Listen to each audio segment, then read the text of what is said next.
Welcome to Planning Phase Syndicate. This is episode 58 of a Star Wars Unlimited podcast. And folks, I'm excited this week. Like, I think I'm more excited than I've ever been.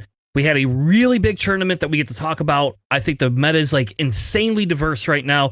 And we're definitely going to be talking about that meta because I feel that even though yellow can be super popular, we're actually kind of coming into the I feel a little more control era, which I love, over that aggro garbage. And we got a ton of spoilers, and they're from High Republic. So I'm so excited to talk about High Republic. Like, you have no idea. And like, a lot of people probably are not going to even know what the hell any of this stuff is from. And I'm telling you, you should play some of these cards just because they're High Republic. With that being said, let me bring in my co-host for tonight. Please welcome Mr. Alex, the Benchwarmer. How are you tonight, sir? I'm doing okay. You know, Memorial Day, so that's fun. I didn't do anything, but, you know, fun. Yeah. I didn't do much either. I sat around and drank soda. I played some Dead by Daylight, and I grilled today. There you go. I grilled. I didn't do my smoker because I didn't feel like going to the store and getting ribs, but I did grill, and we had like steaks and stuff like that, and I made some like ramen noodle stir fry for lunch. So you can't pass. Oh, and I was out this weekend in Novi for my buddy's graduation. So I got to get some more of that Thai food from that Ayosha place.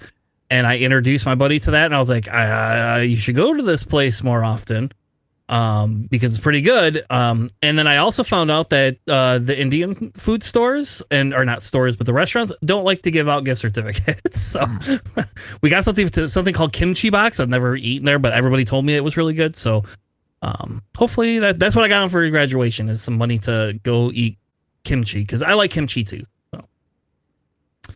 Also joining us tonight is Mr. JJ, the Dadlorian. How are you tonight, sir? I'm doing all right. I actually had kimchi too over this weekend too. It was great. I tried out a new Asian infusion place for my wife's birthday, and I had some kimchi, and man, it was so good, man. But no, I'm getting ready here for next weekend. We got the PQ over here at Atomic Empire in Durham. So I'm trying to set up my deck and get some testing done this week. I'm so stoked to play. What do you think you're going to run?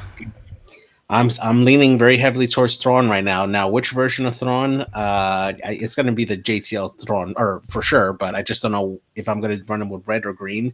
I've been testing both, and I think I'm leaning a little more towards green. But man, red does have some punches though for Thrawn. It's good. Awesome. Well, hopefully everybody had a good Memorial Day weekend. Obviously, if you understand what Memorial Day is, you could take a moment of silence for it. So we had our parade this morning, and it's kind of like, I hate early mornings, but it's nice to be able to still see some of the older veterans still walking and being able to celebrate their comrades. My wife's grandmother would have been 101 this year if she lived to be 100, and she would have been 101. And she would have been able to, she was in World War II. So she always told me she had zero interest in walking in the parade, and they can shove it. But it was there for her. So, but yeah. So anyway, we're here to talk about the meta, right? So I guess before we get in, we're going to talk about the results first, because we got some decks and we had a big tournament in Minnesota. And I think, you know, this is kind of winding down the end of like regionals and sectionals. I think there's one more that there is. I think there's maybe one more. I can't remember that they have left. And we're kind of winding down into that, and we're starting to gear up right for the next set. So we have a little over a month till the next set drops. We all know Worlds is coming up, or I guess it's not called World Galactic Championship is coming up. And, you know, people are like, I feel it's going to be such a fresh meta that like they're going to introduce all these new leaders. And so hopefully, I'm hoping they give us a broken leader and we discover it so that we could just bring that to the tournament before they ban it. But we'll see. Anyway, are you guys excited about, so I guess, can we talk a little bit about the state of the meta? I feel the meta is pretty open, pretty diverse. I will say that it is a little weird seeing more Qi'ra than like anything else. and I like seeing Ray kind of take some of that slot over Han. But I don't know, Alex. What are your thoughts? Yeah, I mean, I like the meta. I like it being diverse. It's really cool, but it does make things hard to counter if you're looking at the meta because it's so broad. So you can't bring like a anti-meta kind of deck or like know what to account for or trends and stuff like that. So I'd say small downside, but it is really cool just like going to top 8 and seeing like 6 to 7 different leaders. Yeah, isn't that crazy? Like, we never would have thought. I never would have thought, especially after all the woes we had with Bobas and Jangos, that we finally like are settling down. It feels like. I mean, I think you can play, let's just say 20% of the leaders and have a decent result with it. That's kind of what it feels like to me.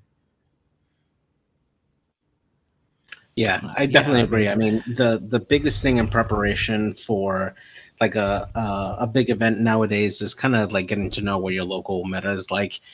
Taking a look at what everybody's playing day to day in here. Of course, you can't always uh, you can't always plan for everything that could come because obviously there are people that come from other stores they may not be aware of or other states and stuff. But if you can at least get a good feel for what everybody's preferences is, you can kind of make your plan for that because chances are you could end up playing some of your locals in those events, especially if you have a pretty big area where you have a lot of players that come in and play. So just keeping track of that is kind of something to prep for because at least you can get an idea for what everybody else could be playing for. But in preparation for a big event, I mean, honestly, go with what you know. The best thing you can do is, use your sideboard as much as possible for adjusting your deck to react to different types of decks, whether it be mid-range or control or aggro, and just really using that sideboard to adjust your deck to adjust your strategy for those type of matchups that may come up for it. So, I mean, we're in the Wild West right now, and the meta feels really, really fun and exciting to play. So, yeah. And I think one of the other things too is like we've talked about this before, right? Where we see a lot of aggro at the beginning and then aggro kind of gets pushed out by mid-range and control. And I feel we're kind of moving that way. I don't know about you, but it feels like we're seeing a little bit less Sabine than we had before. And we're seeing less Sabine do well, unless you're a really good player, I guess. And we're seeing a lot more Ray being that control, like a hero control deck, which we've not had really a lot of outside of Luke, and Luke really wasn't even that control-y. So I don't know. Do you feel we're kind of moving into a little bit more of a control direction? Yeah, I mean, it might be a little bit less control and more like far more like end game oriented decks, I guess I should say. Because like a lot of the like Ray's not specifically looking to control things, but Ray also has like a pretty decent end game kind of thing. Like it's a beefed up end game because it knows it's going to get there because of the amount of restore and stuff like that.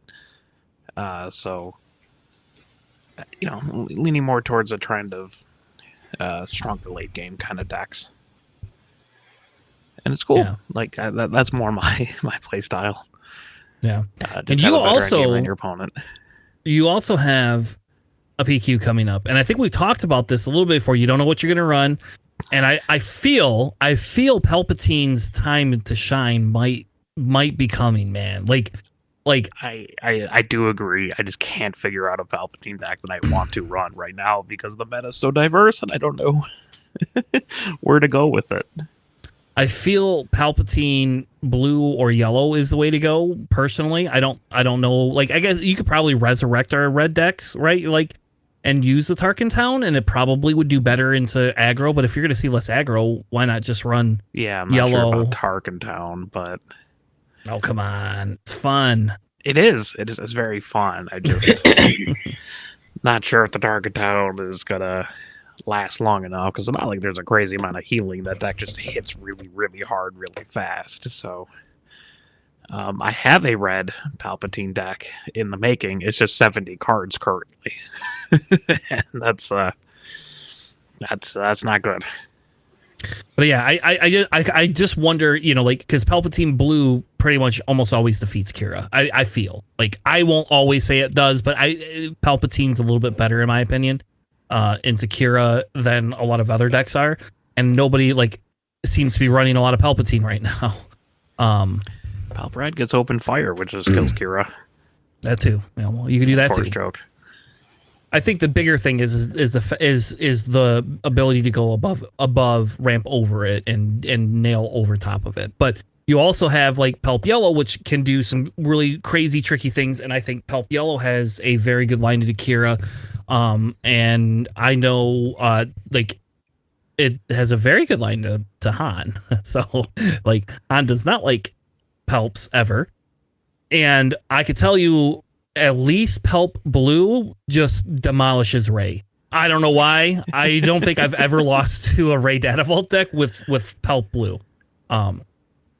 So for what it's worth, if people are going to be running those, like, I feel Palp might be posed really good right now. And you got a showcase, man. And I do. I don't know. Like, it just feels like you should be. Maybe you should run Palp. I feel you should run Palp. To. Look, I did it. I should. I did it. I took it to a PQ. I dared. Yeah. I dared the and then you lost to me. I lost to you, but that's because it's you. So I always lose to you. But still, I don't know. I think Palp's positioned actually quite well. Or you could take Trench. I mean, Trench is positioned pretty well too. Like, I think Trench defeats Qi'ra for the most part. I think Trench will beat every other control deck out there. Yeah. But So the Data Vault is what I'm a little bit worried about. yeah. Them running the extra cards. Though I will tell you, I milled 70 cards with Trench, so in a Han, it was a Han deck though, not a I've done it before, don't get me wrong. Just it's you don't want that every game.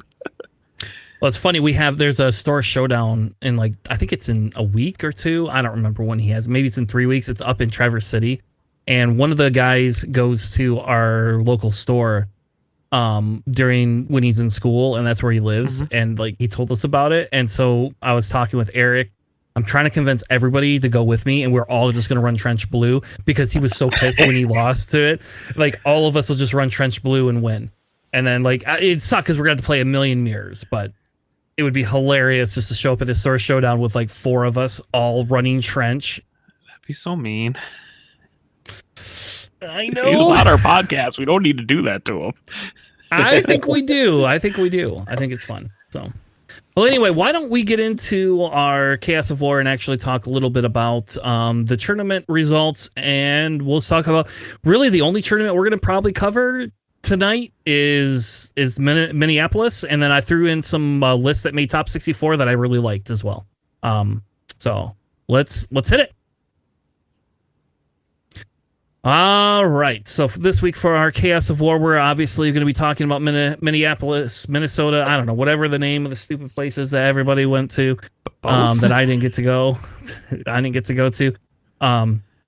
But this is kind of like, let's look at the overall like status to begin with. So Qi'ra has officially taken the lead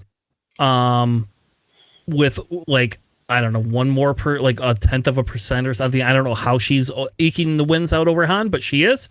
And that's all of the Hans. So there's too many Hans, I guess. But Qi'ra and we have Rey hitting 7 wins with Rey Data Vault. So like, that's why I feel like people are going to be on this, and like, what's really good against Rey Data Vault is Palp. So I'm just saying, you know, like, just saying, you should run Palp. But yeah, if you look at this, these are just the winners for the different tournaments, and I'd say that even here, this feels pretty diverse, right? It's not all control, it's not all aggro, it's not all mid range. There's like a pretty big variety in here. I'm a little sad to see Anakin kind of like dusting himself down to the bottom of it, but you know, it is nice that Anakin's still hitting in the top 8 of the win leaders. But man, that Han 2 jumping up here, both with blue and with green, is pretty cool to see. I do like how everyone's just like, oh right, Han 2 exists. Maybe we should build around him. He was always really good. Why did we stop playing him? I know my son gave me all sorts of crap because he played Han 2 for 2 sets. Just that's all he played. And then I was like, let's build you something different. And then he started playing Asajj Red. And then I was talking with Crispy, and I put together a version of Crispy's Han 2 Default deck. And now he's playing that again. So he's not playing Han again for the third set. But these are the top 8s. Qi'ra barely squeaking out over Sabine here with top leaders. They're tied if you just get rid of the bases for it. It is interesting to see only one other Qi'ra had a different base combo that made top 8. So just as an FYI, and if you look up here, only data vaults have won. So ECL. One ECL, I guess. I don't know. I still think Qi'ra ECL is pretty good, but having that extra health is a lot nicer. So again, this is just kind of the top 8. We see very similar things that we saw up here. You can see like Vader's making top 8s, but Vader's struggling to take down a bunch of tournaments. And that's kind of, I think, like CAD being up here feels pretty good too. Like seeing the CAD's 5 greens and 25 Darkened Towns, but seeing CAD still being up in the top and Quinlan still being in there makes it so that you don't. We know that the meta hasn't completely shifted to remove those 2 staples that we knew were kind of going to be staples to begin with. So let's move on to the Minnesota Regional. Qi'ra, the most represented deck, I guess, followed by Sabine. And then, of course, Vader. Thank you, Tanner, for that. And then Han Solo Data Vault, right? So Han 2 Data Vault, the 4th highest represented deck, which is just crazy to me. It's a nasty deck. It is, and that's just crazy. It just, man, people must love that deck.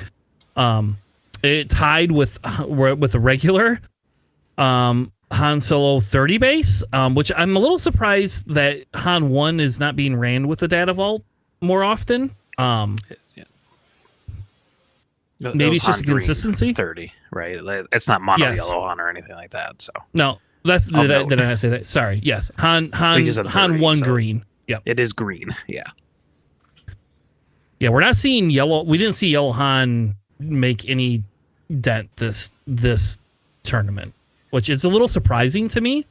But the prominent supplier that was at Alexander the Great guy, he was the one that perpetuated the Han yellow deck a long time ago, and he now is doing the Han 1 green instead. So I don't know. Anything surprising in here in the top cut? Or no, I'm sorry, in the top 64? It's nice to see like Luke Data Vault. That's kind of cute. 8 people brought that.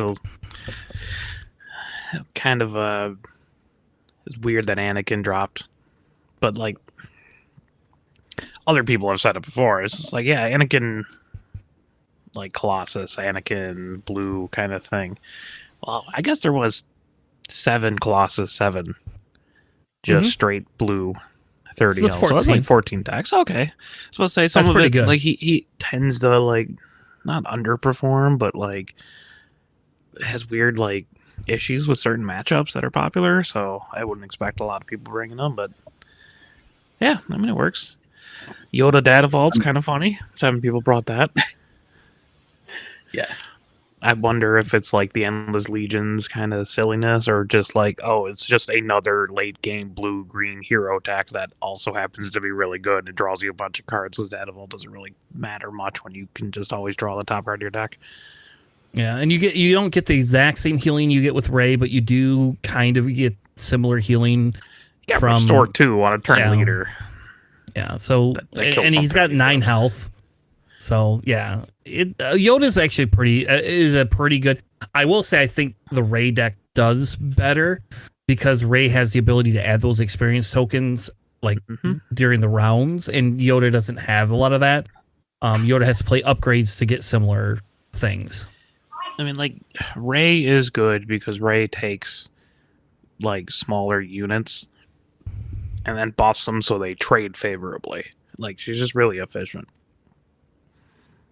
And that's kind of Yeah. like the secret, or it's just like, yeah, well, if you take this 1-4, now it's a 2-5 restore 1, like Akbar or something, right? Like, now it's a threat, and then you can add it again, so now it's like a 3-7 restore 1. That's just a problem unit for that cheap, right? So yeah, and I think the other one of the things that we kind of talked about locally is like, do Anakins lose to Rays, or do Rays lose to Anakins typically? Like, I mean, they're both Qi'ra, right? And they're both running similar suites. But which is it? Like does Anakin have like the better ability because he can use the pillage functionality and he can use force throw, and Rey doesn't have either of those cards. You can put force throw in Rey. It's just kind of an odd choice.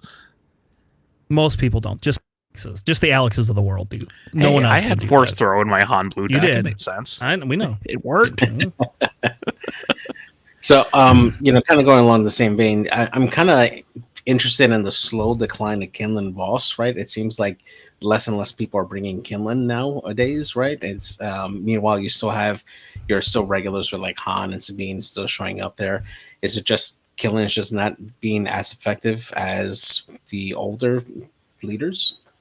I want to just point out too, this is top 64. So this is not out of all over the 600 people. This is just the top 64. Yeah.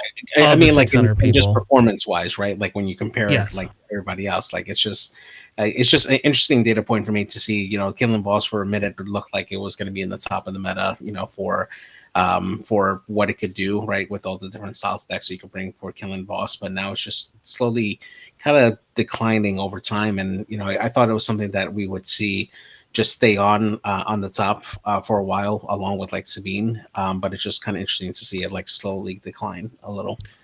I think Quinlan is good and like a meta where one deck or like two decks are very, very good, and it was like not being targeted, and it can kind of counter those really well.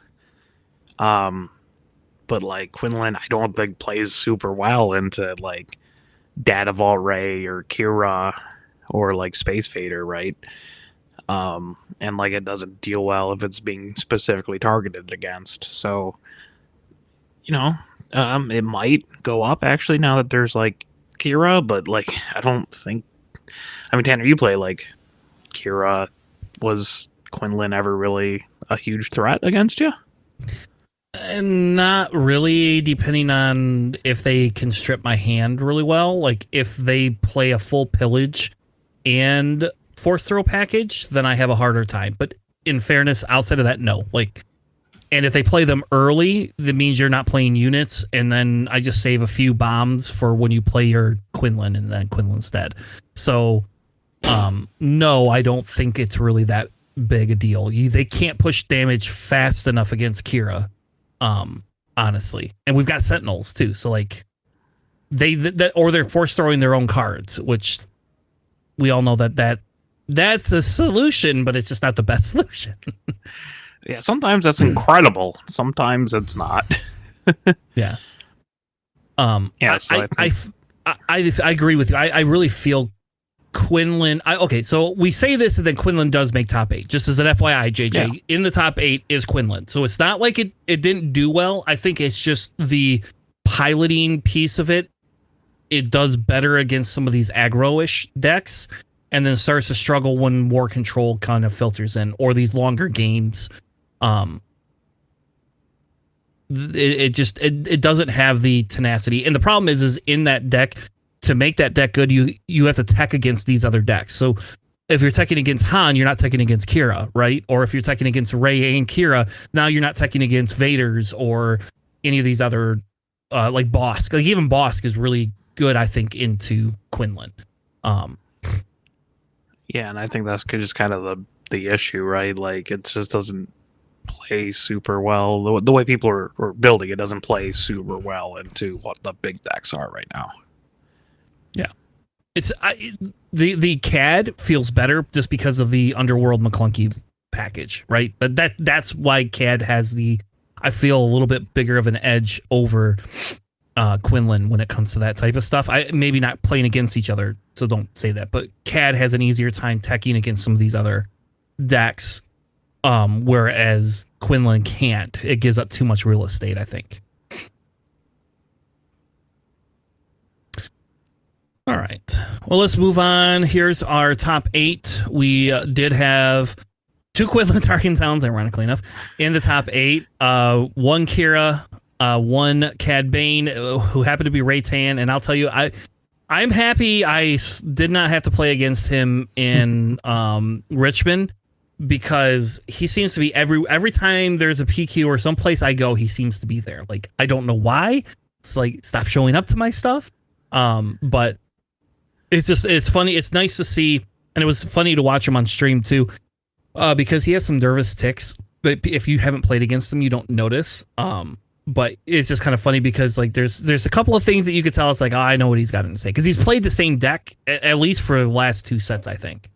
I don't know before that. I don't remember him being in our meta, but because he lives in Ohio, he comes to Michigan more often than not.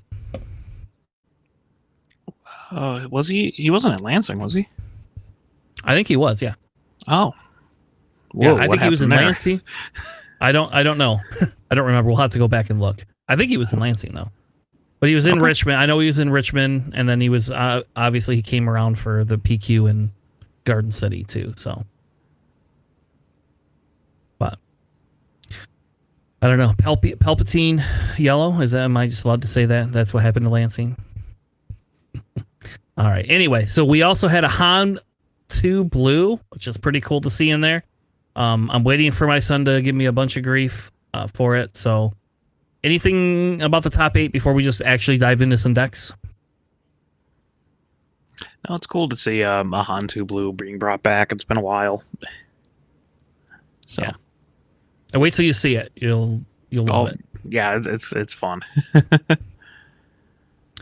All right, so here's kind of the bracket, just so you know kind of what kind of came out of it. Wu was a Qi'ra player. Wu beat the Quinlan. Tada played Ray. Data Vault also beat the Quinlan. So the Data Vault, the blue-green decks, being able to take those Quinlans out a lot easier. And then you had the Cad Bane, which was Ray, versus Sabine, the Chrono. That game, I believe, is actually streamed if you want to go back and watch it. And that's a pretty interesting game. I found that a million times more interesting than watching him play against Ray. That was so boring to watch him play against Ray. Just because I heard just that was so a pretty boring. crazy game. Yeah.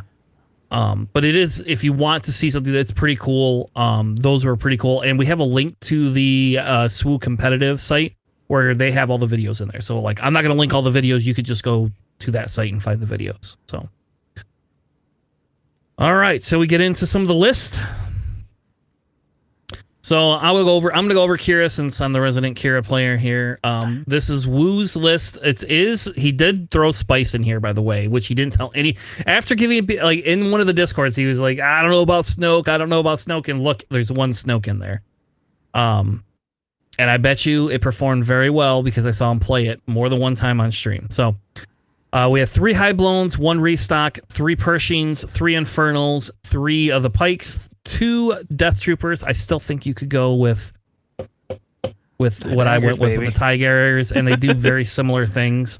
I like them better, actually. 1 of the Eager Escorts, 2 of the Phase 3, 3 of the Super Laser Techs, 3 Powers, 3 Resupplies, 2 Perimeter ATRT, sorry.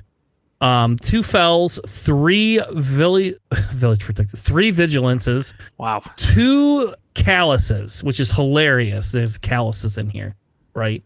3 of the HMPs, 3 No Guts, No Glory, 3 of the Overwhelming Barrage, 3 Vader, 2 Maul, 2 Walkers, 1 Snoke, 2 Super Laser Blasts, 2 Avengers, 1 Relentless, and 2 Devastators.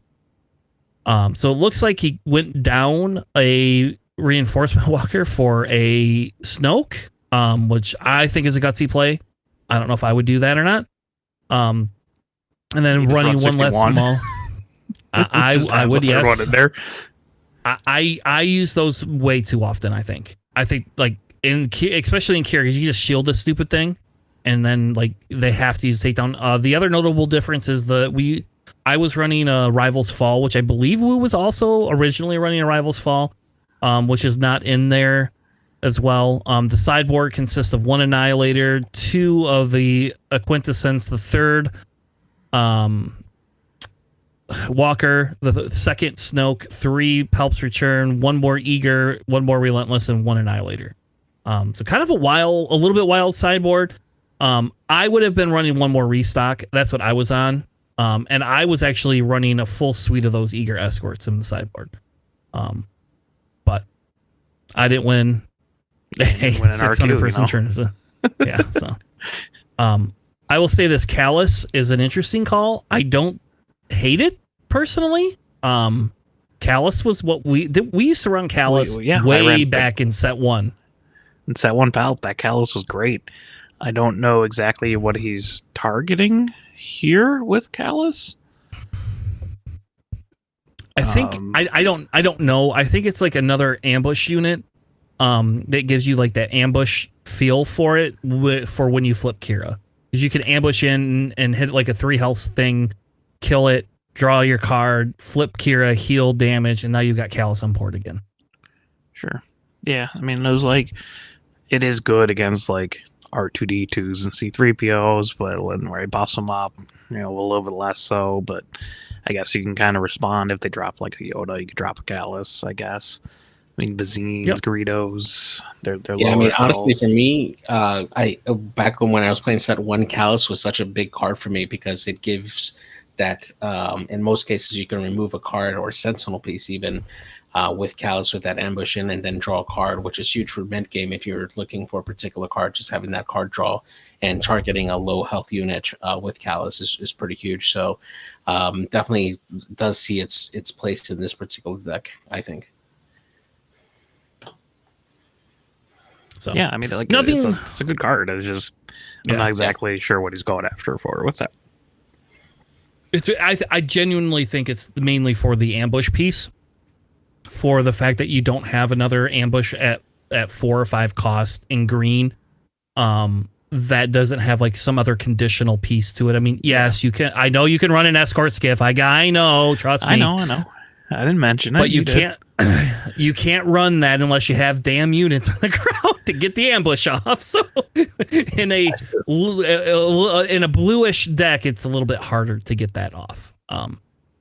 But so I would wager that's what a lot of it's there for. Also, interesting a side note: there's no 4-LOM in here. I disagree with that personally. I would have LOM Pike, not 4-LOM. LOM Pike. Sorry, LOM Pike. Yes, I agreed with the LOM Pike. I understand why he cut it was to put those calluses in, right? So, simply removing your Rivals Fall and your whatchamacallit. And the card draw is also nice. Just like in Qi'ra, it can be actually really decent, especially like if Quinlan does run a full discard package or Anakin wants to discard your whole life. You can play this Callus and kill that Yoda and get your card. So I don't know. I like it. It's a little different than I would probably run it. I would be putting the TIE daggers in. But I got it. Callus for the Qi'ra mirrors. Yeah, that's it. Yeah. That might be what it's for, because that 4 damage. There you go. That's probably what it's for. And they can trade without you having to trade your Qi'ra. Yeah, that seems pretty good. Yeah, all right. That's probably it. That's what I'm going to go with. So, all right. Runner up was Cad Tarkentown. Who wants? This is the all yellow deck, except for all yellow. Yep. Except for you're running Tarkentown. I'll go through this one here. So I mean, we'll treat Hotshot Blaster as a yellow card. It's a yellow card. Why not? So we got Cad Bane Tarkentown, 3 copies of Greedo and McClunky. We got 3 Hotshot Blasters, 3 copies of Bazine and the Cartel Spacer, 3 Crafty Smugglers, 1 Bamboozle only, which is actually kind of a interesting choice considering the amount of JTL Vaders out there. But we also have 2 copies of Sneak Attack, 3 Surprise Strikes, 3 Boba Fett's, 3 Houndstooth. 2 copies of Houndstooth, 2 copies of the Mist Hunter, 3. Now there's 2 of them. 3 Relentless Pursuits, 2 Waylays, 3 copies of Forlom, 2 copies of Jabba and Bosk, and then lastly 3 copies of Zuckuss and Cad Bane to round off the list there. And then in the sideboard we have 1 additional Bamboozle, 2 No Good to Me Deads, 2 copies of Unrefusable Offer, baby. Unrefusable Offer, and then 3 TIE Phantoms and 2 Champs and Doulas, which is the only other red card in this deck here. Definitely it is a really the only red card in this deck. Whoa, Tarkin Town's red. That's not a card that you get to play. Technically, yeah. But yeah, really, really heavy, great bounty hunter deck. Nice and aggressive. Can definitely punish really fast. Has a lot of answers for a lot of different decks out there. And the fact that you're constantly pinging in damage with Cad Bane too when you're playing these bounty hunters makes it really, really good. The Now There 2 of them is a great addition for this as well. And Relentless Pursuit is also a staple for this deck, just to make sure that you can bring out your Forlom or your Zuckuss when you need to, or even Cad Bane for late game, and you can really punish if your opponent can't control your side of the board enough. Not very space heavy. I mean, yeah, you got the Houndstooth and the Mist Hunter out there, but really that's all you really need. And then the Cartel Spacer is a nice, just exhaustive card, just for like getting those smaller units out of the way. Definitely a really solid list. I like this a lot. So I want to know. Oh, go on. I wonder if we're asking the same question. I wonder if there's a way to make this an all yellow deck and then be able to run Cunnings and it do almost the same. Like, that's what this feels like, right? Like, is Tarkin Town that big of a... Like, Tarkin Town's 3 damage that you get to do. Is there something in yellow that I can use that does the 3 damage somewhere? I don't know. Not like that. I was going to ask, I wonder what those unrefusable offers are for. Like, what huge piece or whatever piece that he's taking is... He wants to replay, I guess, for their opponent. Because, like, the bounty does, like, you play the unit for free under your control. It enters ready, and then it's gone at the start of the regroup phase. So, like, I don't know. I would assume maybe, like, it would be, like, to close games out with, right? Yeah, but you still have to kill the unit that he's on, though. Well, what about okay? Can you capture the unit? Yeah, you can capture. Yeah. But so I got a Cad Bane. I don't remember how unrefusable offer works with that. Okay. Because I do wonder if like that would be okay, if you can capture it right and then be able to play it right away and then it gets defeated, that's a pretty cheap removal piece. I'm very surprised there is no Frozen and Carbonites in this deck. Like that, I feel like that would just be a staple. Maybe I could be wrong, but that's kind of what I feel like. It would be very good in this deck. That's right. They errated this. That's why. Okay. It gains play this unit from the owner's discard pile or from the capture or from catcher for free under your control. Okay. Yeah. Because I'm like, it was like kind of weird about unrefusable for like capture, but like they specified, you can play it out from under capture, so that helps more. Okay. Yeah, because then it dies, right? Pursuits and the CAD. Well, it dies. Yeah, the start of the regroup. You're just kind of one time change of hearting it. Yeah, you're change of hearting it and killing it, and you're not giving it back, and like that's super huge. I think that's super huge. It's like you sneak attacked your opponent's unit. That's what it feels. That's basically what it is.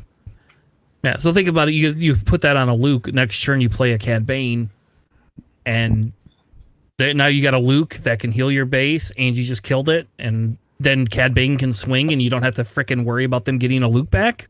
I don't know. Seems pretty good. Sure. It feels like a Dryden. Feels like a Dryden Voss, I guess, kind of. But I don't know. And you have 6 ways to capture things in this deck. So Yeah, I mean it's the triple relentless pursuit that's probably doing the heavy lifting for the unrefusable offer. Yeah. I don't know. Maybe he's just got a couple championship ones that he wants to bust out. Like, you know, you got those for store showdowns in set 2. I know Got a full I play got set of some. those 2 things. hmm So it's a pretty neat deck. I do wonder if there's a way to like make this work with the yellow deck so you can get Cunnings in there, but maybe not. I don't know. Try it out. All right. Let's move on to Ray Data Vault. This was Tada's deck. Alex, I guess go ahead, spicy. Alex.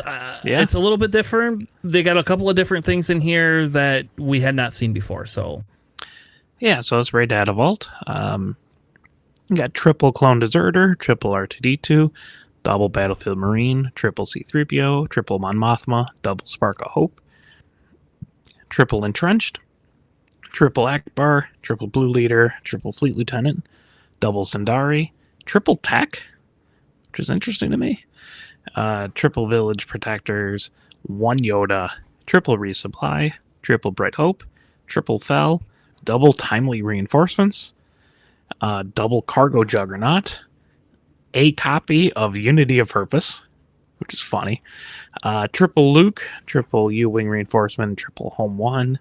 In the side, you have triple Confiscate, one Regional Governor, one Direct Hit, one Rivals Fall, 2 Choose Sides, and 2 of the Architons.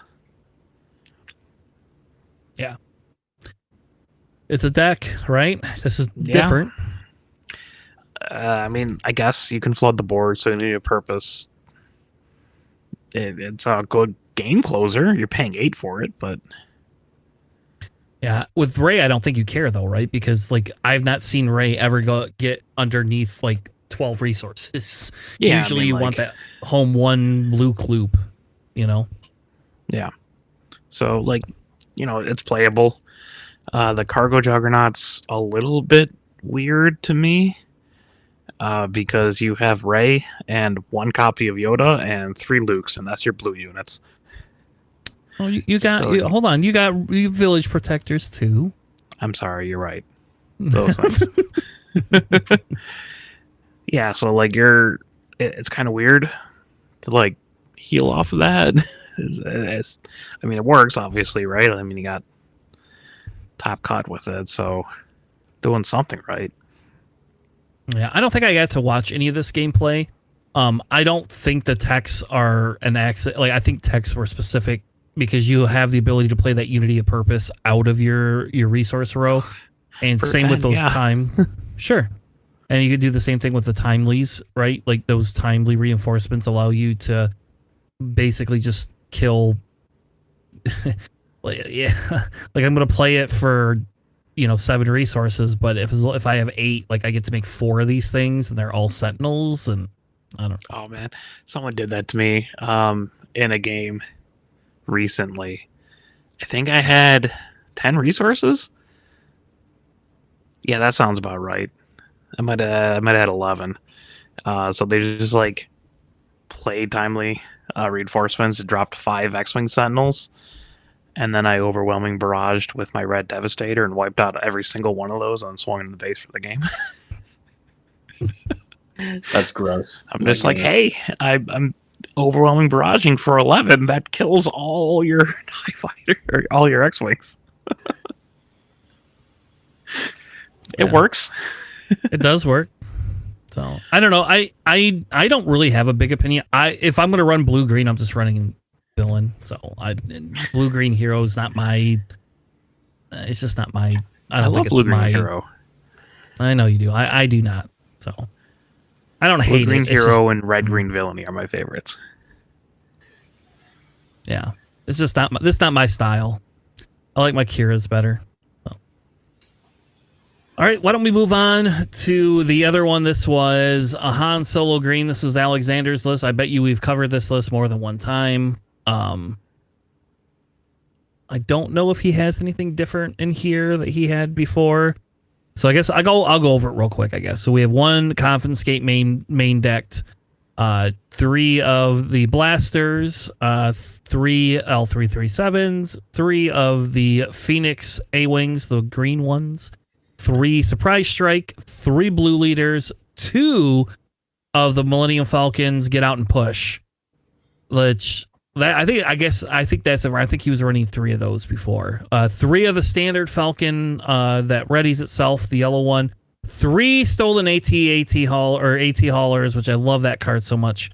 3 techs, 3 resupplies, 2 waylays, 2 Poes, 2 Qi'ras, 3 Chewies, 3 Han pilots, 2 of the ambush Millennium Falcon, 1 Enfys nest, and 2 of the Han Solo ambush units, and 3 timelies. The side, they have 2 U-wings, salvage. U-wing reinforcements. U-wings. What did I say? I said timelies, yeah. Yeah. 3 U-wing reinforcements.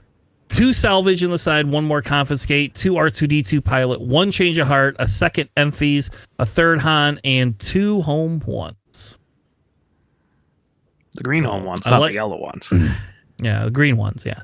Which is funny because you almost think you could play the yellow home one in this deck, right? Like, it would probably be pretty not good worth too. the price unless you're playing it for 6. Yeah. So I don't know. This is the Han green deck that we've seen. I don't really think there's anything spicy outside of maybe the AT haulers.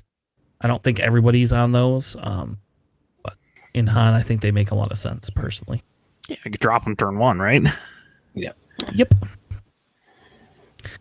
Yep, and they can't. And you put a Chewbacca on it, and people will cry. All right. Next, we have a Quinlan Tarkentown, JJ's favorite deck of all times. Yeah, so we got the classic Quinlan Tarkentown. Got 3 copies of Force Throw and the Hotshot Blaster, 3 copies of the Green Squadron A-Wings, 3 L337s and R2-D2s, 3 Sabine Wrens, 2 copies of Bamboozle, 3 Surprise Strikes and Cassian Andors. We got 2 Disabling Fang Fighters, 3 copies of the Guerrilla Soldiers and the Millennium Falcon. We have 3 copies of the Red 5 and 2 copies of Waylay, 3 copies of Ahsoka Tano, 2 copies of Qi'ra, 3 Plo Koons, and 3 copies of Han Solo to round off the main deck. And then on the sideboard, we have 2 Poe Damerons, which is an interesting choice. I think I probably would have put that in the main deck there, but still, nonetheless, still useful in the sideboard. We also have 2 copies of Champ Sandula, the can't read that one. That's so Hover tank. The shadowed hover tank. Yeah, the Shadow Hover tank. 2 Sparkler Rebellions, and then 2 Rogue. The Rogue Operatives. Yeah, in the sideboard as well to finish that off there. But yeah, pretty solid presence on the ground. I mean, you got great finishers with Qi'ra and Plo Koon and Han in there. Ahsoka Tano is such a great card to have on there. I do like the inclusion of the Disabling Fang Fighters in the main deck, just so you have that upgrade removal already handy there, and you have enough of a space presence to really just make sure that your opponent doesn't run away with the space side on there. It's definitely a little more ground heavy than most Quinlan decks that I've played against in person. But this is really, really strong. I like this. I like the Guerrilla Soldiers there, right? Just more indirect damage dealt, which helps with Tarkentown and Red 5 and all that. And then also, like, if they take it at a base, they're ready, so you finish them off faster. Seems like a pretty natural fit for this deck. Yeah, I don't know. I think it's okay. This is the standard. It's a lot less outside of yeah. Like the sparks are on the side. You don't have like pillages or anything. I mean, you still have the Ahsokas and the Force Throws, but a little bit less, a little bit more geared towards actually playing the game. Yeah, right. Yeah. All right. The next one we have is Sabine ECL. Didn't go away. Actually, and it's like almost identical. Like there's nothing super crazy outside of they have Chewie in the sideboard, right? So, Alex, and you want to go through the deck? Sure, why not? So Sabine ECL, you got triple Rebel Assault, double Timely Intervention, triple Battlefield Marine, triple Green Squadron, A-Wing, double Luke Pilot, triple Phoenix Squadron A-Wing, one copy of the Rebel Pathfinder. That's the 2-3 Saboteur.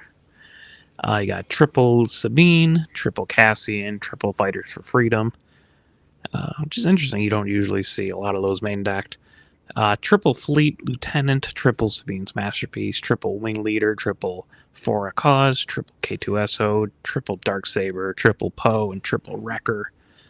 In the side, you got triple Confiscate, a single copy of Heroic Sacrifice, the third Timely Intervention, one Open Fire, which I'm sure just immediately goes into the Qi'ra matchup, double Chewbacca pilots, and double Sindaris. It's interesting that they're not like main decking the Sindaris.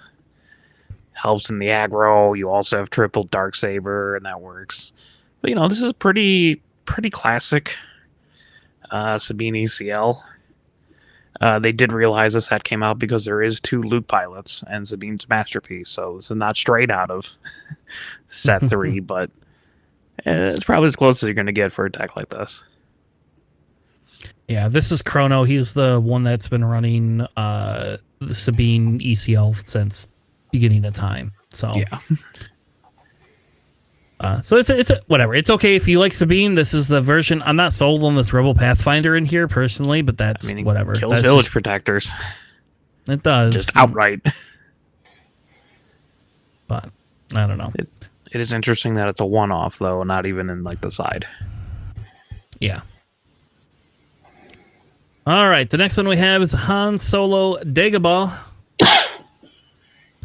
This is Han Solo 2. This has 3 Force Throws, 2 Sabines, which is crazy. Only 2 Sabines. But I guess when you can just cheat everything out, you don't need 2 cost units. Mind you, that's all of his 2 cost units. 2 cost units, yep. 3 Cassians, which I'm guessing you never play from the row. You always can just play those turn 1. It's an easy resource, but also it's a 3/3 for 2.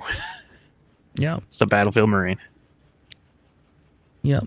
You also have the 2 Fang Fighters, 3 of the Outer Rim. I don't remember the last part of that, but those Outlaws, those guys are great. I love that card. 2 Phantoms, which we'll come back to that in a second. We talked about that last week. Oh, did we? I don't remember that. 2 Red 5s, 2 Village Protectors, 2 Yodas, 3 Open Fire, 2 Perilous, 3 Cham, 2 Kanan, 1 Direct Hit, 3 Fells, 1 Kiana Mundi, 2 of Obi's Aether Sprite, 3 Poes, 2 of the Hammerheads, 3 Lukes, 1 Chewbacca, and 3 main decked Crate Dragons like it should be. No Wreckers main board, by the way. They just get in the way. I guess. I don't want to play Wrecker. Play Crate Dragon. Like, playing Wrecker for 5 is nice, but if you blow up your own resource, you can't deploy Han that round. You're trying to get to the end game, so I can see why the Wreckers are in the side. Yeah. 2 bombing runs in the side, obviously for Vader's, and two of the 2 techs, 1 Confiscate, 1 Rivals Fall, and 2 Redemption. I will tell you that I don't understand the direct hit being in there, but I guess it's similar to like a Fell, right? It's a cheaper Vanquish for space, and that's... I would rather have Rivals Fall, but that's just me.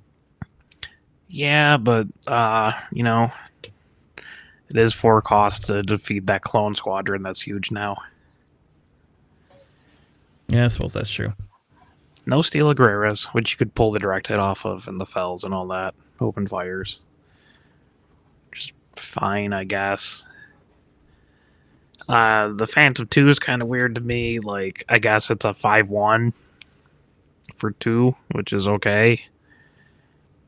I feel like there's other things you could put in that slot. A lot of other things, and we're running only 2 Yodas today too, so I don't know, seems crazy to me. Only 2 Yodas. 1 Kiadi, double Yoda, double Kanan, triple Luke.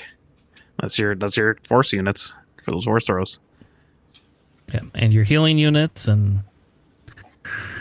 I don't know. I guess I Qi'ra like it. doesn't actually heal, but Right. He draws cards, which is cool. yeah. And And I will he's also tell you, a 5/5 for 4. I played against a version of this with my trench deck, and I stupidly entrenched Keanu Moody. And it was great because he couldn't do anything. And then I realized that every time I would play that extra card, he was drawing cards. And it took me a couple turns before I figured out Good, you're he had milling two him Krayt out. I was, but he had 2 Krayt Dragons in hand. So that didn't work out very well. He played the one, I killed it. He played the second one, and I was like, oh, that's the end of that game. I appreciate the Obi-Wan's Aether Sprite. Like, only Justin and I ever run that ship. I like it a lot. It's very good into, like, Vader pilots. Mm-hmm. Just taking 1 damage to yourself and then doing 2 to another spaceship. I'm not sure if I would use Han's ability to make it a 4/4 for 4. That also hits itself for 1 if you want to play it in the beginning. It's like a 4/3, which is kind of iffy. But I like the deck. It's cool. I like... Yeah. I would change some things around just to fit my play style. But... I mean, they also did way better than I have ever done in a regional, because I've never been to a regional, so that's my logic. We'll have to get you to a regional, huh? All right. The last one that we have for Top Cut is the Quinlan Voss, and this one is a little bit different. I mean, I guess it's slightly different. Yeah, it's just slightly different. Daring Raid is it's got, probably the biggest change. And the X-34s. Yeah. Yeah. But other than that, I think it's almost identical, right? They got one more Qi'ra than the other one did, and one more Han, and their sideboard's a little bit different. I guess we could talk about their sideboard a little bit, because they have a one-off mace in it, right? That's crazy. I don't mind it. I'd probably run 2, but it's they got 2 of the hidden sharpshooters, which is the 4-cost 4/3 ambush unit, which is pretty interesting. I'm not exactly sure. I mean, it's probably really good into Qi'ra, right? Because it's a 4-attack ambush. Yep. It's good into Sabine, because if Sabine's their only unit, right? You can choose, right? So you just ping Sabine and then hit them with the sharpshooter and kill it. Yes. Which is pretty nice. Yeah. And we used to run Syndicate lackeys before that hidden sharpshooter. Yeah. Was kind of like identified like as a better into aggro the hidden sharpshooter is. But like we used to run Syndicate lackeys because you play it, it's 5 resources. It can come out with Quinlan ambush and it does 6 damage. Kills a Bosk. To some, yeah. It was like a Plo, but yeah, with less health. Yeah, but I like it. I can respect it. Yeah, I like the sideboard choices. It's got double sanctioner shuttle too, which is relevant. Mm-hmm. Especially because when you play, like, that was a big thing going against Vader, like that I don't think a lot of people were paying attention to, but like against Vader decks, like you put your ground units out, and then you play a sanctioner shuttle, capture their unit. It's like you could neuter the hell out of their play. Yeah, and then they have to kill it. To get in there. Yeah. Yep. And it becomes not fun. And then like the next turn you could follow it up with a Falcon, or if you put a Falcon down to begin with and they didn't kill your Falcon, now you're sanctioner shuttle and go ahead and try and kill it. I got a ready Falcon. Go ahead, baby. I don't know. Like, I'm not sold on the Qi'ra. I'll be honest. I'm not ever sold on that Qi'ra. I just don't like that. But I guess against aggro decks, maybe it makes a little bit more sense. I don't know. I like Ahsoka. I don't mind the Qi'ra. I don't personally think I would run 3 of them. But it is one hand information, which is nice. So you can call whatever their crazy card's going to ruin your life, make it cost extra, or you don't have to call the card in their hand. Like, if I look at your hand, I don't see any overwhelming barrages, but that would absolutely devastate me in the next turn. I'm still just going to call overwhelming barrage. Yeah. So it's kind of like a mini regional governor in that way. Yeah, that's true. And there's no pose in this deck either. Yeah. That's kind of wild to me, but I guess you got Hans, right? So for one more resource, Hans probably better. Well, it's 2 more resources, actually. I don't know. That's crazy. That's crazy gap there. Yeah, well, Also, Qi'ra, you can call the Millennium Falcon, and then ups the price of 3 of them, right? True. So if they ever run anything that's the same name like that, but yeah, that gap. Yeah. So, all right. Well, I think that'll do it for the top cut. I wanted to go over it just because I felt the diversity was there, and I felt that like if you're going to be playing in PQs for the next month, this is kind of probably what you're going to see. I don't know how much more you're going to see. Crazy innovation. I don't think the meta's settled by any means. Don't get me wrong, but I do feel that like people will gravitate towards these 8 decks per se, that you could expect probability being pretty high, minus the fact that there's no Vader in here, and Vader did come in 9th and 10th in this tournament. So I will say that we are not going to cover the Vader deck tonight, but I will tell you that the Vader deck is like the other thing that you have to watch out for. So these 8 plus that Vader deck are probably what I would be most looking at when you hit PQs for the next month. All right, so you guys want to get into, shall we talk about some cool decks that made top 64? Yeah. Are we excited? I'm all excited for Come on, JJ. Green Red Villainy. Let's do it, man. All right. So I picked these decks, and like some of these are crazy, but I picked these decks specifically, and I went ahead and put their placing in there just so we had it. But I picked some of these decks because some of them have some crazy cards that we have not seen being played at all in that style of a deck, and then other ones where this boss deck is just wild. That it's like low end and all top end. That's it. So that's fine. Alex, we'll give you first bet. You can go ahead and go through the boss. Red Villainy, let's go. An Executioner, baby, in the deck. I'll spoil it already, man. That's the last card I was going to reveal. Yeah, so this is Bosk Data Vault. Came in 26th place. At a 600-person tournament, seems really good. They got double Timely Intervention, triple of the Bounty Hunter's Quarry, triple Bazine, playing her for 4, smuggling it out for 6. Yep. Triple the Kylo Silencer, 1 copy of Shootdown, triple Deathmark, triple Price on Your Head, double Disabling Fang, triple Phase 3 Dark Trooper, double Punishing One. A little surprised it's only 2. Triple Super Laser Attack, triple Tight Dagger, my boy, double Open Fire, triple Resupply, double Main Deck Pillage, double the Patrolling AAT. That's the 5/4 Sentinel for 5, the straight villainy one. Triple Overwhelming Barrage, triple Ruthless Raider, triple Vader, double Maul, the green one, double Red Devastator, double Emperor Palpatine, double Reinforcement Walker, double Green Devastator, and a single Executioner. Executor. Sorry, not Executioner. Executor, the 12/12 when played on attack, just great TIE Fighter tokens, which is hilarious. In the sideboard, you got double Force Choke, double Bombing Run, double Traitorous, 1 Palp's Return, a second Executor, and double Fell the Dragon. So you have all 4 colors in your deck if you really wanted to. You do. I like it. This deck's wild. This deck is insanely wild. Like, I don't know how... I mean, I didn't look up what he played against, but, like, I don't know how this deck does against some of the field, I guess. I understand the Sentinel, right? I don't like the Pillage. You just ramp. I don't like that. And just ramp really, really hard, and they just play giant units that they can't really out. And an Executor. Just to stunt on your opponent. Yeah, there's a video where I think this guy played on stream, by the way, and people were cheering it on to try to get get him to get that Executor off, and he made these other plays and it didn't happen. That's so sad. It's a 12/12 for 11 with the Overwhelm. Yes.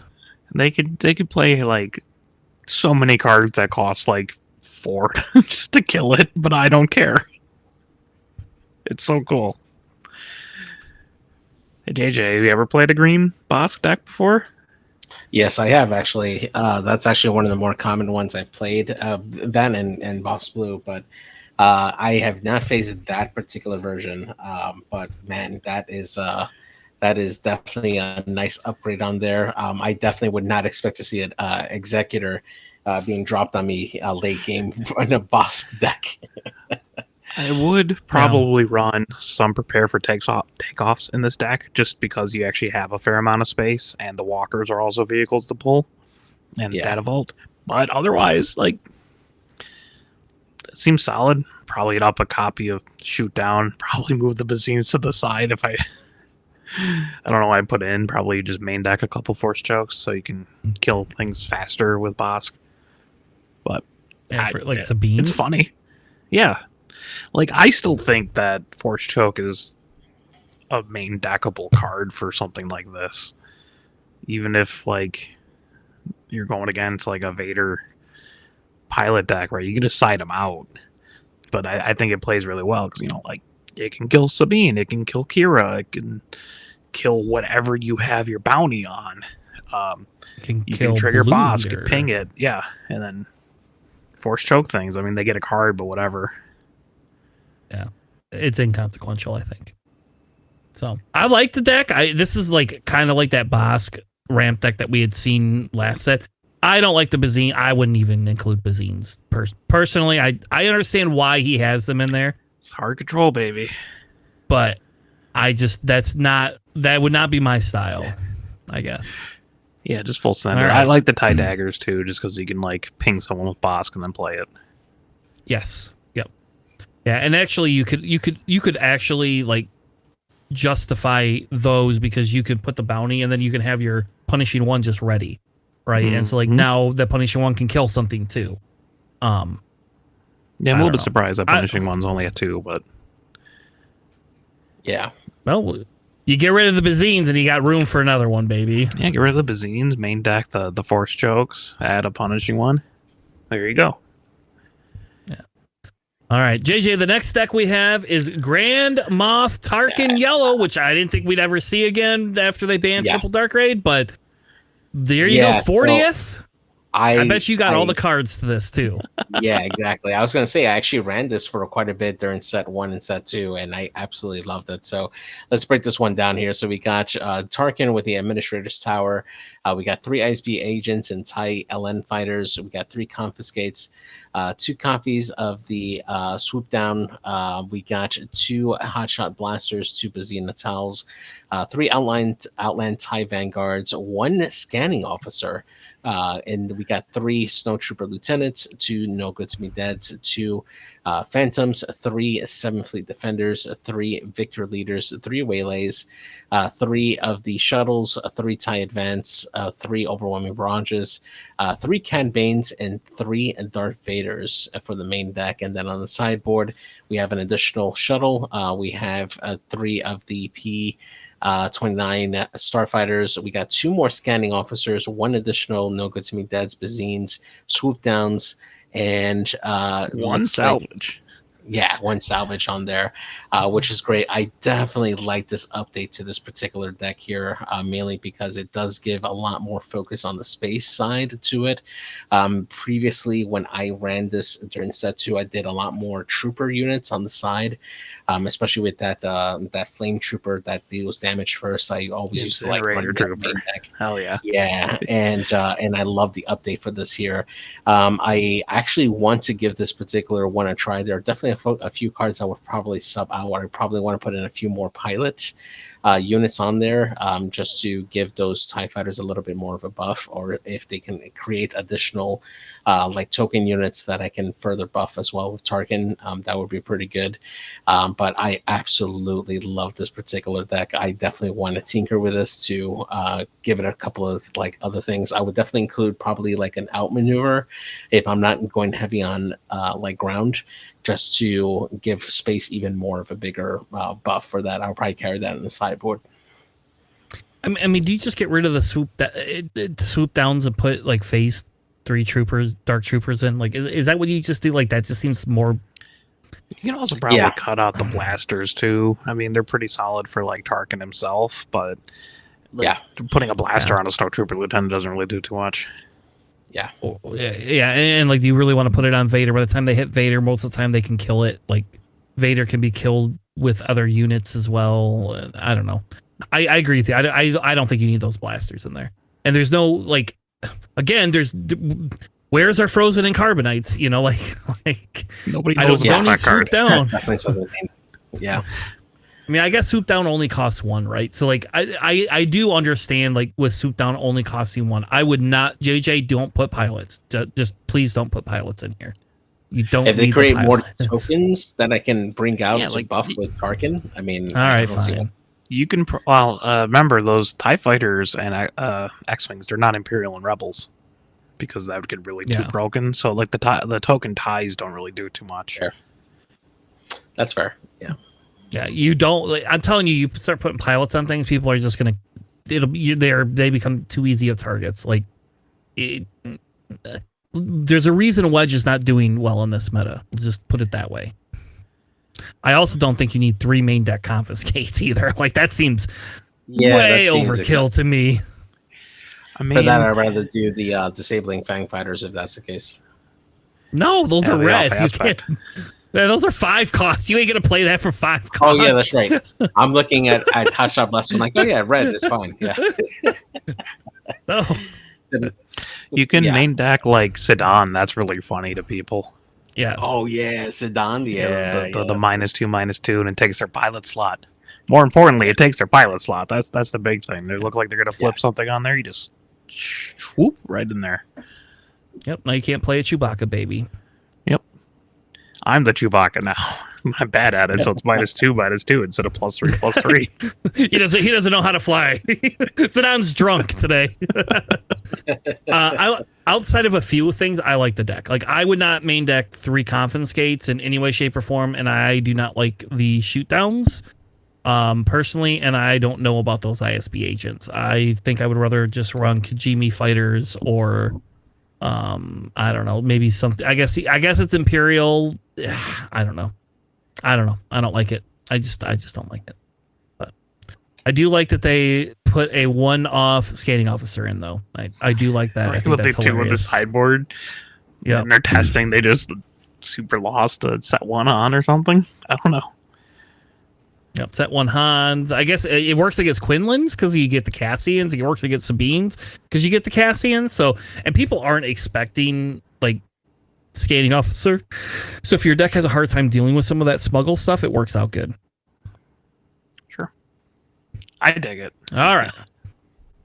Let's move on to Boba Fett Data Vault from 57th place. All right, so this is the deck that crushed me, and I have no idea if it's the same version that he was running or not. But Well, this Mike wasn't this, on Data Vault. It was just a plain 30 health. Okay, this is a style deck that crushed Qi'ra. So I will have to go back and look at what this guy lost to. I would be very interested to know what he lost to. Because I think if we're gonna hit Qi'ra and Rey meta, like I think Boba Fett can come up and have a bigger chance, right? And I think if you can figure out how to tech it against some of these other decks, you can just start cleaning up. But this one is 2 salvage, 3 of the death, or they're not death troopers, sorry, death stormtroopers. Stormtroopers. 3 First Order stormtroopers, 3 of the Allegiant General Priors, 3 of the Kylo Silencer, 3 Victor 2s, and that's the one that creates that extra tie for you.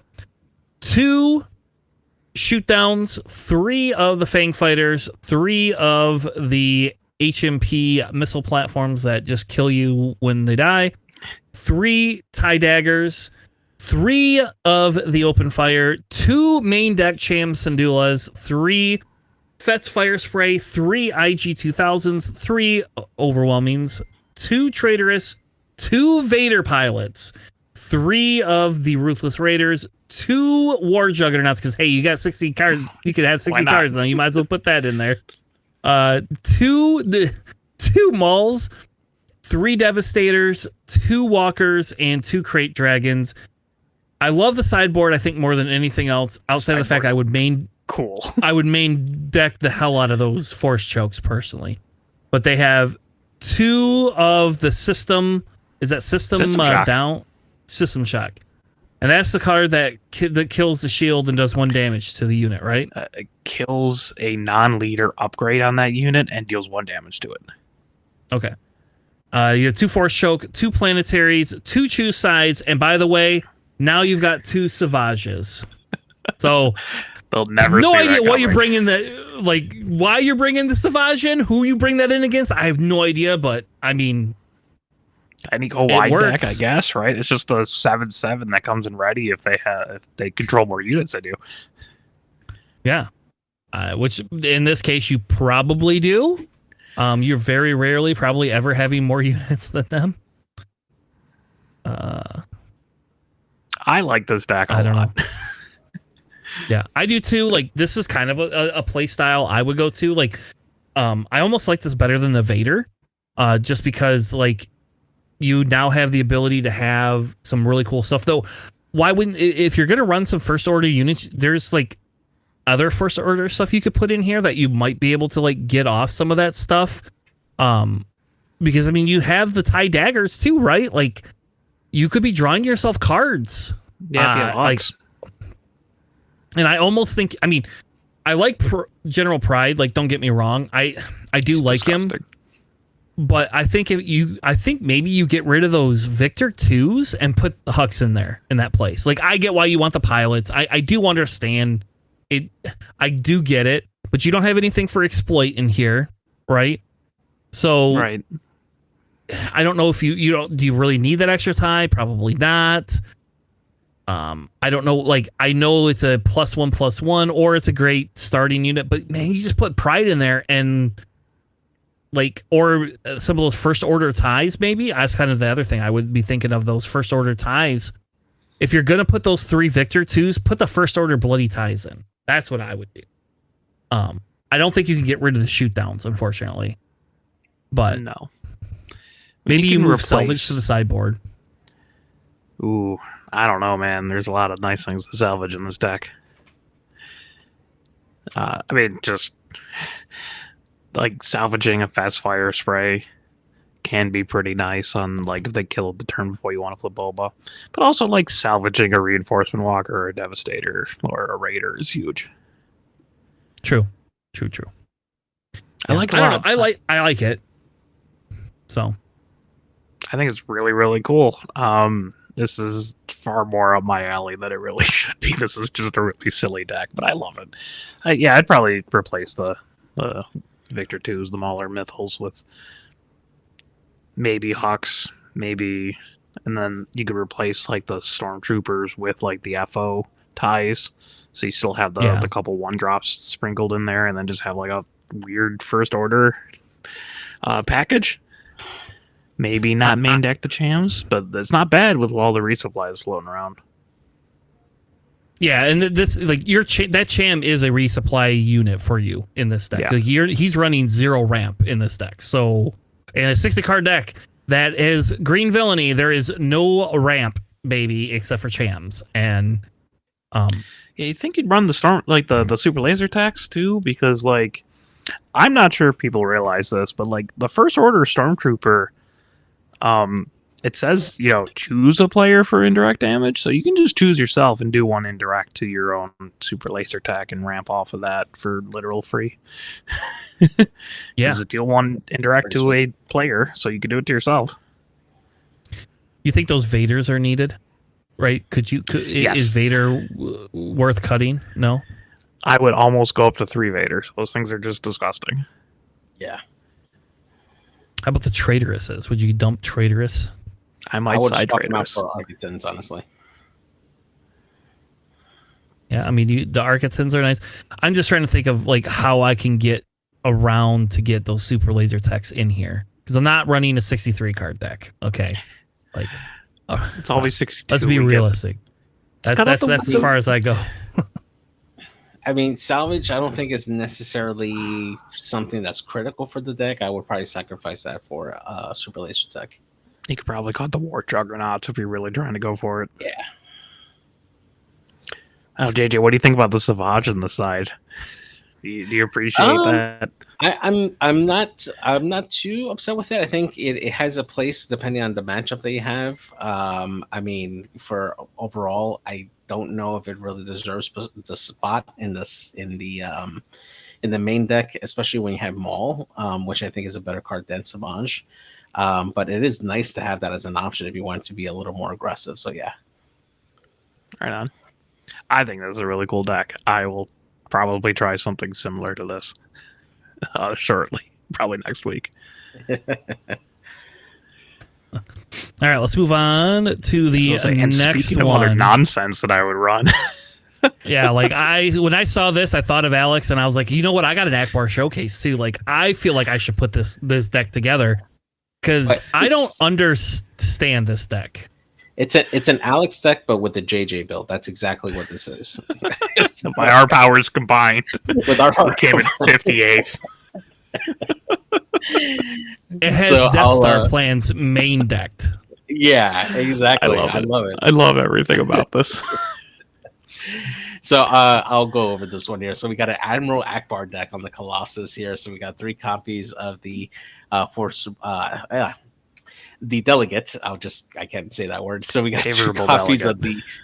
Yeah, there you go. The two copies of the Y-Wing, 3 outspoken representatives, 2 page Ticos, 2 pirated starfighters, 3 copies of the regional governors, 3 Death Star plans, which is so spicy. I love that card as the main deck here. We got 1 jetpack, just 1. That's all we need, just 1 jetpack. 3 copies of Admiral Yularen, 3 frontier tradesmen, 2 copies of the Red Squadron X-wings, 3 sectional shuttles, 3 for the Republics, 1 Qi'ra, 1 Ki Mundi. We also have 3 copies of Plo Koon. We have 1 copy of the Change of Heart, 2 Republic attack pods, 3 Luke Skywalkers, and 1 Luminara Unduli for the main deck there. We also have on the sideboard 1 additional copy of the Criminal Muscle, 2 Bamboozles, 1 Tech, 1 additional Qi'ra, 2 more Change of Hearts, 1 more Luminara, and then the last one is 2 copies of the 10T4 for the space presence there. The Death Star plans is so janky. I like it a lot.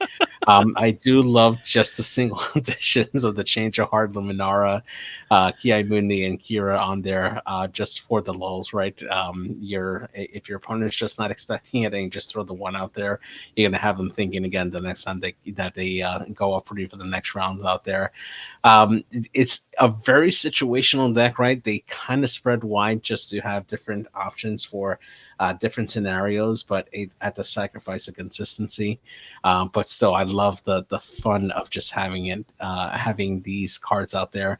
The secret tech, I think, here's the Frontier Tradesman, just being able to swap out, like if you happen to put in one of your one-offs into your deck, just being able to swap it out with the Frontier Tradesman for when you need it is a nice way to have like a passive smuggle almost, just putting it back into your hand. But yeah, this is a lot of fun. I like this a lot. Yeah, I mean, obviously this is very coordinate heavy, which isn't super crazy hard to do with Akbar if you use Akbar's ability on himself. Yeah. It's just as you got like real random like Republic stuff in here, which you got for the Republic. So if you control 3 Republic cards, it only costs 1. But then it's like, well, it's only coordinate, restore 2. The infantry of the 212's kind of cute. The 2-4 coordinate sentinel. I do wonder what you call with Admiral Yularen. Right, I'm assuming sentinel is probably your usual call because you can exhaust one of your guys' Great X-wing token. Now it's got sentinel. But I can see an argument for like restore later on. And he's really a Republic situational. Card. Yeah. I mean, it just like you're probably not. I mean, you could do shielded, I guess. Like all your X-wing tokens just come in shielded, which is okay. I guess. Would you like to know what he lost to? Yeah. Sure. So he went 4-0, and then his 5th round he lost to Han 2 Dadavolt. And then he lost round 6 to Sabine ECO. which I don't know how you do that with this. I think I would assume this would be better, but maybe not. Then he won. Draw. Yeah. Well, he lost. He lost 2-1, but then the second day he lost to Cad Tarkentown, then Quinlan Voss Tarkentown, then Vader, but then he won against Han Solo. So yeah, day 2 he struggled. Day 1, what do you great. Put Death Star plans on? I mean, you have Sentinels, right? So you try to call between something behind the Sentinels. I don't know. I was considering actually the Republic attack pod in my Akbar deck, just because it's not too bad being a 6/7 for 5 when you have 3 units. It was on the short list. This is just kind of a wacky deck. I like this deck. It's silly. It's something. Yeah, I do. I am not putting the this Republic's together. energy is kind of interesting to me. I might try to make a Republic Akbar deck of my own. I don't know. All right, let's keep moving on. I think the last one we have is Iden Yellow, which I think we covered before, but I thought it was worth covering again because it's been a while and it's like hard I don't know. And this is where I just say, well, we could just run action. We just run trench and feel better about it. But I don't know. Who's Alex? Sure. Alex, you're up. Yeah. So it's Iden 30 health yellow base here. We got 1 restock, triple enticing reward, double top target, triple Bazine, triple Pershing, triple Inferno 4, triple entrench, triple merciless contest, triple power of the dark side, triple Chilson, triple fell the dragon, double takedown, triple vigilance, triple no glory, triple the bounty hunter crew, double cad, triple super laser tech, triple avenger, and double annihilator. I love it when decks just main deck annihilators. Makes me so happy. In the side, you got 1 confiscate, triple the Onyx Squadron brutes, double perilous position, a 3rd takedown, a 3rd Cad Bane, and double Snoke. I think it's pretty cool. It's like Trench, but I feel like worse, but also probably better to the field than Trench. It is. I mean, you get the more immediate heal that you get off of it, and I think that's part of it, right? Yeah, you don't have to rely on your opponent literally running out of cards. Yeah. Yeah, like this one probably feels a little bit better. It gives you a little bit more. I would probably run a second restock domain deck. That's just me, and just run an extra card. Just because it's just because we play Trench too much, and I can't. I don't understand how I live with one. I just like my extra This restocks. deck has a better end game. You don't need the multiple restocks just to have infinite deck. But and you could put. I think it's cool. There you go, JJ. You can run this for your. Well, you probably don't have the annihilator, so do you? It's just the casual 10 legendaries. Yeah. Plus 2 more or 3 more on the side. Not a budget friendly deck. Yeah, definitely not. No. But I like it. I'd probably take out the takedown in the side and then add a second restock for you. Yeah. But other than that, it feels normal. Feels familiar. All right. Well, that's enough decks. We have spent a lot of time, folks, going through decks tonight. We are going to transition to some spoilers because we got some spoilers and I'm excited and I don't know how else to say it. We've got a new Vader coming and then we have to make good on my promise, I guess. So let's get into our Galactic Gazette and talk a little bit about our news and spoilers. All right, we've got a High Republic leader, and I think we could just do a whole episode where we talk about how to build this deck. Like, at first glance, you just want to be like, this. There's no way this lady is going to be good. right? Like it's a 9 cost leader. I don't think we have. She costs more than Palpatine, baby. Sorta. Don't besmirch Palp like that. Yeah, she costs more than Palp, and I will tell you though, when she comes on the field, if you do not have removal for her, you just cry. It is literally game over. I played against people testing this deck, and I was like, oh my gosh! Like when she comes down, just you're done. But I'm excited, and I did say that if we got a High Republic, I would be playing it. This is not the High Republic leader I wanted, though. Like, I want a villain High Republic leader, thank you. Preferably an Nihil one. But all right, I don't know. We're gonna cover it. Let's go, baby. JJ, tell us about Avar Chris.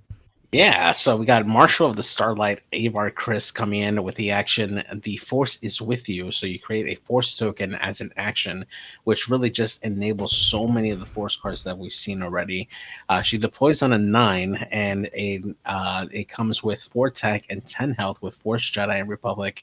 And it reads, while the Force is with you, this unit gets +4 attack and gains Overwhelm, which makes this an 8/10, which is bananas, especially if you're able to get really good like General's Blades on here to make it even more so.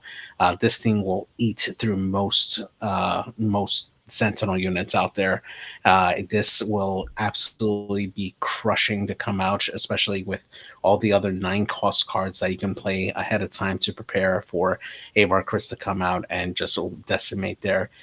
This is going to be a very tough leader to go through. You basically have to try to make sure you take out this particular unit before, or their base before this unit can come out and deploy. But if they're able to get out there, which it's not too hard with all the different ramp availability in green, you should be able to get this out reliably and get this out and just crush your opponent at the end game there. This is going to see a lot of play. This is really good. You did miss the epic action. If the number of resources you control, plus the number of times you've used the Force this phase is 9 or more, you can deploy the leader. So if you use the Force 3 times, you can bring her out on 6. Yep. Yeah. Which happened to me, by the way. I believe the devs said typically it's like a 7 cost flip, but they had one time in playtesting a god hand that let Avar Chris come out. I believe it was turn 5. That's crazy. Or at 5 resources. I'm assuming that's what they're trying to go for. But yeah. So yeah, it's not technically like a 9 deploy. It's, like I said, typically 7, I guess, is the internal playtesting numbers. So I'm assuming somewhere between a 6 and a 7. But yeah, just having like a 8/10 overwhelm is pretty nasty. Yeah. Yeah. With the 4, I don't know. Alex, I promise I'd be playing this leader. You better start now. Help me brew. I want an insane Avar Chris deck. Like, I want it, like, maybe we go double blue, double green and play Endless Legions. Like, do we just do that? Like, can we do that? Like, 15? No, I don't want 15. No, that's combine not good. What you wanted from both sets. No, I would like that, but that's unfortunately unreasonable. Though those Vulture Droids can go in my Vader Data Vault deck, though. By the way, true. So, anyway, I don't know. I like this. I actually genuinely kind of like this leader. Like, it's a challenge, and I will tell you, I've been playtesting more than I've been playing regular decks. I don't know if that's just because I don't care because I'm not going to PQs anymore. And like, for the most part, if I go to a store showdown, it's going to be like whatever random. It's either going to be Trench. It's probably just going to be Trench. It's probably just going to be Trench. I think that's just what it's going to be. I don't even know if I'll play in anymore. I'm running one. But I'm probably not going to play in a bunch of them. Anyway, we got to build a crazy Avar Chris deck. I have a feeling that JJ's right, that this is going to be a really good leader in the long run. And if this is what gets me into playing hero, all right, can we make a hero semi-control Force deck? Yeah, I they think already so. exist. Yeah, But they're not very good though. That's Yoda. That's fine. Yeah, I wonder if there's going to be ways to like force your opponent to lose the Force. Or maybe I make hope it a little bit harder. Make it Like, harder. hey, if you don't have the Force, you can. The Force is now with you and not with your opponent, kind of thing. Like, maybe I mean, add if they a go restriction into or caveat. if they go into Legends, right? The animals that Thrawn was carrying around with him, right? Sap the Force by playing those creatures. I mean, that's definitely a mechanic that they could come up with. Yeah, you know where those are also from. We're gonna cover one of those cards tonight. Those are also Oh, from yeah. High Republic, by the way. Mhm. Just so you know. Like I don't know how much I'm allowed to spoil because like technically probably the majority of our listeners have not read High Republic. But in fairness, these damn books have been out for a while. Like I've read these a couple years ago. So I don't even know where they fit in the timeline. Is this like way in the past, way in the future? 100 years before current. Episode 1. Yep. Okay, fair enough. I have a vague idea. all right. Alex, tell us about the Grand Inquisitor and why they can't seem to use better art. Why don't we get the art from the show? Who thought this was a good idea? Who let this person draw this? Okay, so side note, because Borderlands 4 is coming out in September, and that's one of my favorite game franchises, I have been replaying Borderlands. So I just got around to finishing the first game, and he fits right in there. Art-wise, style. It looks exactly like a Borderlands character from 2009. He does. But hey, I did call a Grand Inquisitor leader too, by the way. You did. Just not yellow. Okay, so Grand Inquisitor, he's yellow now.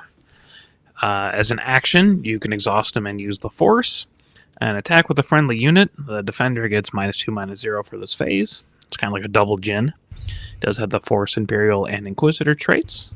He deploys on 5.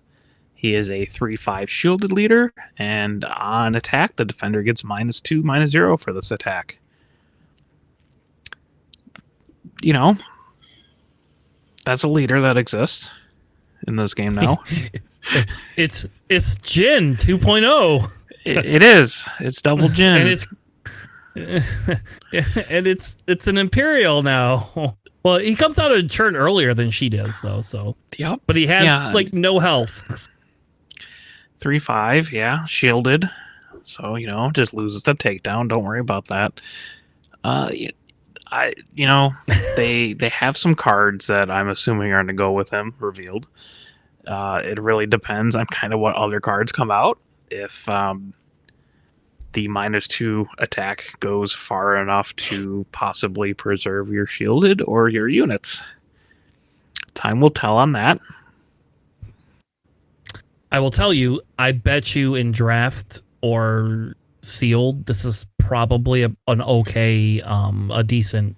Yeah, like Jin was leader to actually have, pretty though. solid in like a limited format in set 1. Yeah, so I can see. I'm this also guessing being that pretty he's going solid. to be he's going to be pretty good in that aspect.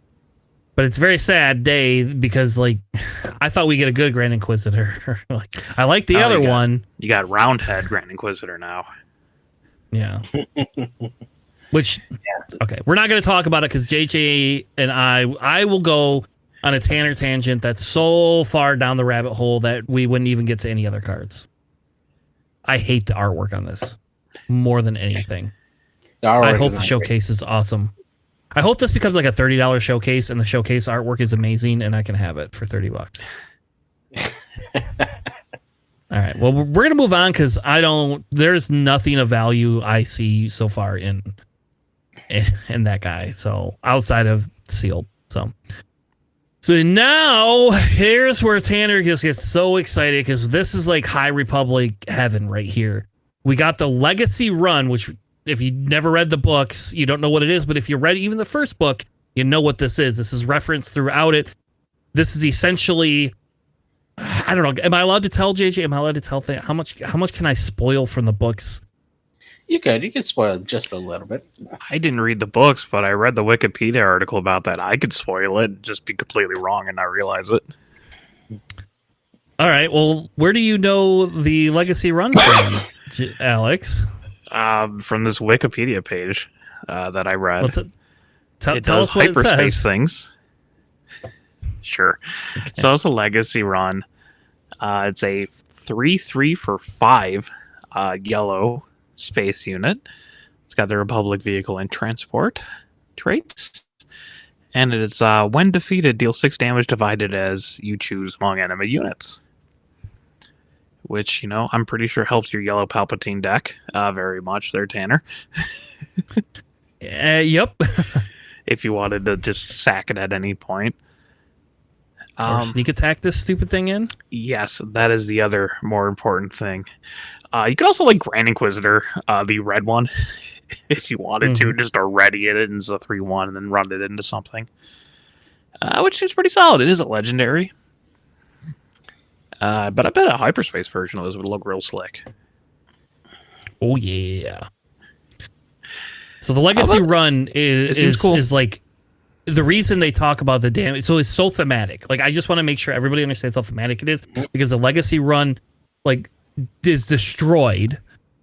I won't tell you how, but it's destroyed by other people, and it's rains down debris, and that's part of the big antithesis thing that goes on in some of the early High Republic books. And the Legacy run is talked about like crazy. And if you have not read any of the High Republic books and you're not Alex, I recommend you go out and read some of them, because they are amazing. They actually are really good. The writing in them is actually really, really good for the most part. But the Legacy run is everybody talks about the Legacy run. I hope we get the big Starbase as a base unit. I think we might. I don't remember if we saw that or not, but I don't know why they're putting Republic on here. Why? I get that it's High Republic, but why the fuck do we gotta have this as a Republic so unit? that's kind of my thing, right? I feel like High Republic should have its own its own tag, right? Its own tag. Separate thing from Republic, because isn't New Republic being two great winners. Yeah, because they have New Republic as a trait. Yeah, do they? Okay, well, you get that in the Adelphis, right? So, yeah.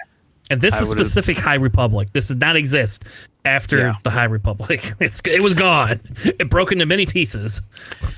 Yeah, I feel like I've seen a sci-fi show that has very similar things to what this happened, and I can't remember what it was, but I'm leaning towards Andromeda.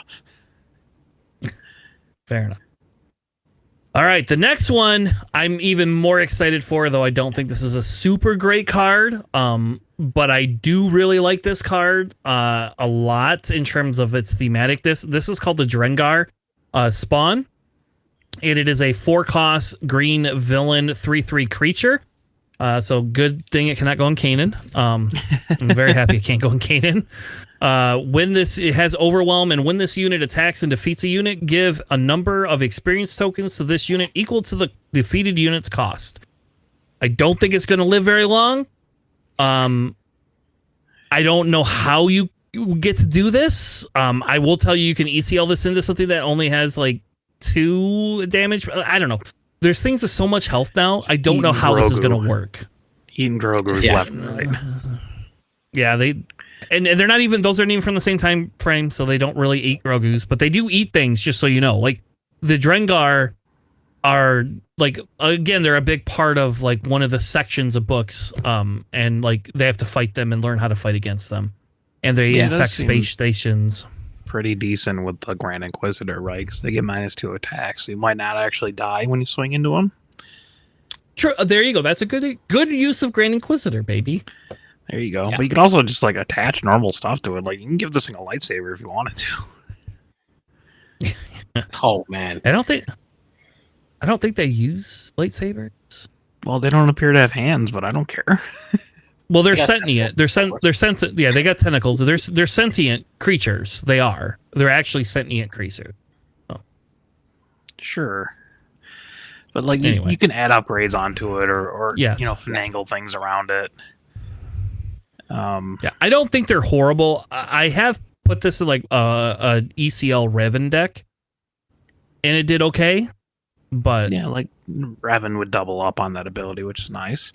Yeah. Do you think we're going to get a female version of this and have Audrey 3 for it? That'd be funny. Yeah, we might. I would. JJ gets that, I guess. At least. Thanks, JJ. I don't get it. So it's a Little Shop of Horrors, Joe. Little Shop of Horrors, exactly. Yeah, yeah. It sings. I actually just saw that not so long ago. That's hilarious. Well, JJ, you All want right, to talk about whatever this thing is? The next one. Yes, the Nameless Terror, which is great. This one is a 3-cost, a blue and villainy aspect, a 3/3 creature, and it reads: when played, you may exhaust a force unit, and then on attack, each enemy unit loses the force trait for this phase, which is absolutely strong, especially if you're looking to like prevent your opponent from using the force to use one of the many ability sets out there. Definitely could see this being played a lot with like the stuff, the Sith witches, the Dathomir witches. I think that's a really strong ability to have, especially if your opponent's going force heavy. Although I don't know if I would put this main deck just specifically for that. This is something that's probably going to be played more in the sideboard. If force units are not going to be as common, it just depends. What are you talking about? This is a force set, JJ. Yeah, I know that. This is a main staple card. It depends. I don't know. I think once the meta rebalances, once this set comes in, then we'll see its value come up. It definitely has great, like in a bubble where you're playing against force heavy decks. This is absolutely excellent. But if you're playing against like, JTL Vader, you're not going to get very much use out of it unless you're looking to exhaust Vader. But beyond that, like if your opponent is just focusing mainly more on playing clones or playing battle droids or just like a space heavy deck that doesn't necessarily use force, then you're not going to get much use out of it. So it just really depends, right, on what the meta shifts when this comes out. But against force heavy decks, this is priceless. This is great. So I got 2 comments. One, I think this is going to be a main staple in blue villain, period. I just do. I think the sad thing I have about this is, so you didn't go into any lore. I did not know this was in Thrawn, in the original Thrawn series. Yeah, the original Thrawn, yeah. All right, I got to go back and look that up because this is from High Republic. And this is like the secret that nobody knows about for like 8 books. They don't know what the hell this is. And essentially, this is like an ancient creature. And what it does is when it attacks somebody that has a force, it like absorbs you. You like turn into a pile of fucking dust. That's what you do. And like that would have been a better ability than this one. Like I get that it loses a force ability, but I would be better if it like would cost more, was a legendary, and would just be like totally like it just murders force users. That's what this creature actually does. Is that? Yeah, that would be better. Yeah, for sure. I feel like I'm more down on this than you guys are. Like it only exhausts the force units when played. It's a 3/3 for 3. Yeah, I mean, but granted, like go ahead. No, I was just gonna say like each enemy unit loses the force trait, so that's probably pretty good. And the things that like, hey, if a force unit attacks, you get this, but they can, play something with ambush. That's a force unit, right? To get it back if necessary. It just, I mean, I guess they looted out like Jedi lightsaber, but not General's blade. Like a myriad of other things, right? So it seems fine, and I just don't think it's like incredible. I think this is really good. I think this is going to be big, but that's just me. All right. Shall we move on? I'm going to cover the next one because I'm super excited about this one, and then you guys can have the other 2, and you guys can argue over the other 2. Martian Rowe, baby. We got Martian Rowe. This, I don't even know what deck you would ever run this in, but essentially he is a 6/7 health yellow villain, Underworld Nihil. He has each friendly unit's raid is doubled, which is just crazy. That's pretty good, except for the fact that I don't know if like how many. I'd have to go back through and actually see how many units have raid, and whether that's going to be like super important. Most of them are raid 1. Yeah, so I don't think this is like a super. Oh my god, it's just really cool that we have the Eye of the Nihil. I mean, if we can find some way to put this in an IG-11 deck, for the love of God, make it work for once, please. I think the IG-11 deck, IG-88 deck that never flips. He just never gets to flip. Exactly. When he flips, all of them get raid. I know, and then you immediately take him down or open fire him. And he dies. Yeah, he's a 4/4 like Qi'ra, or a 5/4. Just myriad of ways of dying. Except for when Qi'ra dies, you don't care because Kira's action was taken. When IG-88 dies, you go, well, there goes all my raid. Like, it's all gone. It might be interesting. Like, yellow villainy is kind of cool because you do have, like, separatist commandos, right? They get raid 2 with another separatist unit, so that becomes raid 4, and you're just swinging in for 6 with a 2-cost unit. And you get, like, Rush Clovis as well, who also has raid 2. And then, like, Clone Cohort to give someone raid 2, that's a red card. Yeah, I think in the original Grand Inquisitor, I think this benefits probably quite a bit. You have to change the style of deck you'd be playing, but I think it does. Yeah, I could see like Chris trying to work this into his yellow Grand Inquisitor deck. Yeah. Like I guess it's probably more for in-game. It's mostly like red and yellow units have raid, 'cause, you know, like restores over in the green and blue side, so.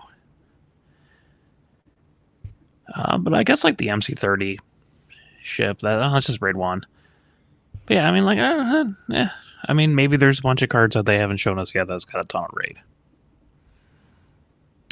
All right. Alex, which one do you want? You get the next one. Which one do you want to spoil? I'll let JJ take. I don't care about either of these. All right, so I'm going to take Vader mainly because the artwork that they use specifically for this Vader is straight out of the season finale of Rebels Season 2, where Vader just apparently force controls the throttle as he's slowly approaching a Sith temple just for effect. No other reason for him to do that, just for him just to make an entrance. So we got a 6-cost Vader, Twilight of the Apprentice. He is a blue and villainy aspect coming in with 5 attack, 6 health. And he has Force, Imperial, and Sith. And it reads that when played, give a shield token to a friendly unit and an enemy unit. Mind you, he can shield himself if he wants to. And then on attack, defeat an enemy with a shield token on it, which is really great because you can essentially pick a critical unit that's probably hiding behind a sentinel, use the on attack to defeat that unit completely, and then just go into whatever you want to after that, which is absolutely great, especially when you start adding in like Fallen Lightsaber or Vader's lightsaber onto this as well. It becomes even more deadly on there. This is absolutely going to see play in a lot of different decks, and this is just such a great version of Vader. I love this card a lot. My poor Hondo. Oh yeah. I like this card a lot, actually. I think this is pretty good. It's going to be really good in stupid ECL decks. If you do ECL, yeah, you can DCL it out. I mean,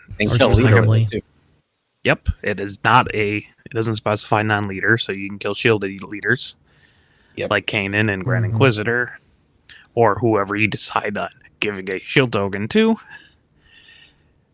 And being blue villainy, it works very naturally with like Lompike, who also gives out shield tokens to your enemies and your units. So it is interesting that you're going to like force your opponent to do like a very specific sequence of events in order for them not to outright lose their unit. Yep.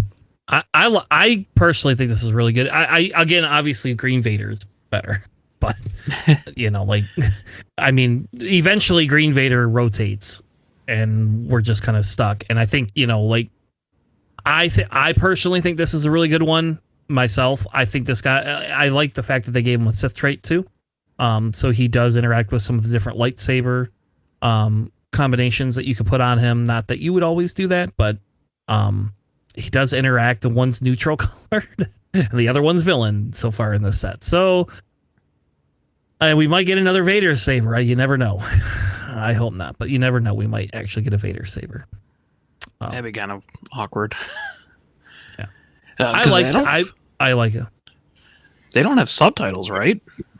Like the lightsabers, right? Because they're not units. So if they were to make something, they would have to change it, right? Because you can't have like, I mean, I guess you could, but like, if it's like Luke's lightsaber, right? It's just Luke's lightsaber, and they're all unique. So anytime you play a copy of Luke's lightsaber, you have to destroy one. So it'd have to be like Luke's other lightsaber, or like Vader's other lightsaber, or something, because they don't have subtitles, so they're always unique. So they're probably not going to do that, or I don't know. He seems solid. Obviously his on attack is kind of irrelevant if you're not able to force your opponent to have shield tokens, or they're not generating a lot of them, and a 5/6 for 6 isn't particularly strong. But the ability to, like timely or ECL them out, and just like kind of one shot whatever you want. Like if you're playing against Avar Chris, just kill her. It's just straight one shot, easy. Just play one card and use your one base. Yep. Yeah, Avar would be sad to see that happen. Just like the movies. I would cry a little bit. I don't know. I think it's good. I actually think this is pretty good. But we'll see. All right, what's the next one, Alex? Hey, I got Mace Windu. Another Mace Windu, still in red. So it's the Mace Windu leaping into Act 6 for 6. Aggression, heroism. It's got the Force, Jedi, and Republic traits. It has Overwhelm, and when played, you may use the Force. If you do, deal 4 damage to a unit. Also a fantastic ECL target. Mm-hmm. But yeah, just like a mini wrecker. Really, just spend the Force, deal 4 damage out there. If you have ways of getting back the Force, you might not even need to run that kind of base, so you can ECL them out. Or just, put them down there. 6/6 for 6 is okay with that one played ability. It's nice. So yeah, it's nice to have that. You figure like Vader Pelp is an 8 cost 6/6, and the only difference is this only does it to one unit, whereas the other one you can spread it around like an OB. So right. And Pelp did some play. I think this in Hero will get. I think this will get some. I mean, this is gonna be good in Han too, because I can bring this out for 5, do 4 damage to something. Yeah, I mean, I don't think it's a bad card by any means. Yeah. All right, the next one. I don't know how to say this lady's name, so I guess I will just let. Just give it the JJ. That's what that means. Yep. That's what I'm doing because I don't know how to say. So we got another High Republic user here, which is great because I love the fact that she's able to essentially use like a Force Whip, which for some reason nobody else after her for 100 years learns how to use. But it's a 3-cost yellow and heroic Venestra Row, coming in with 3 attack and 4 health with Force and Jedi, and it reads, when played, you may use the Force. If you do, ready this unit. So it is a better version of an ambush, assuming that you have the Force in the first place. But absolutely great. This is a really early unit that you can play out there. You supplement that with like a lightsaber. She can be a really good powerhouse early on, being able to deal some pretty good damage early on. She has pretty great stats for a 3-cost. Heck, I would even run this on a set 2 Han deck, just to have her out there like really quick. This is a really nice, cheap, low to the ground card to have out, available to play and get some damage early on. It's pretty great. So, I've been playing this in my OB deck. This is nuts. Yeah, this is like this comes in ready in almost any Force heavy deck, no matter what. Ground Falcon, really. Yep. Because that's what Hero Yellow needed, was another ready unit that comes in like that. Yeah, I mean, only having the Falcon plus sneak attack is enough. Mm-hmm.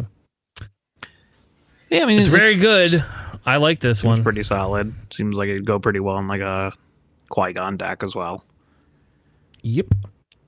Drop her, swing in, pick her back up, put something else down, do it again next turn. Yep.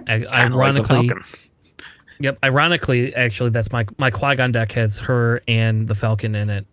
Now that they revealed her, and like that's what I was doing. You drop Ahsoka, play Ahsoka, pick Ahsoka back up, put one of these fuckers down, and you just like everything just everybody gets sad.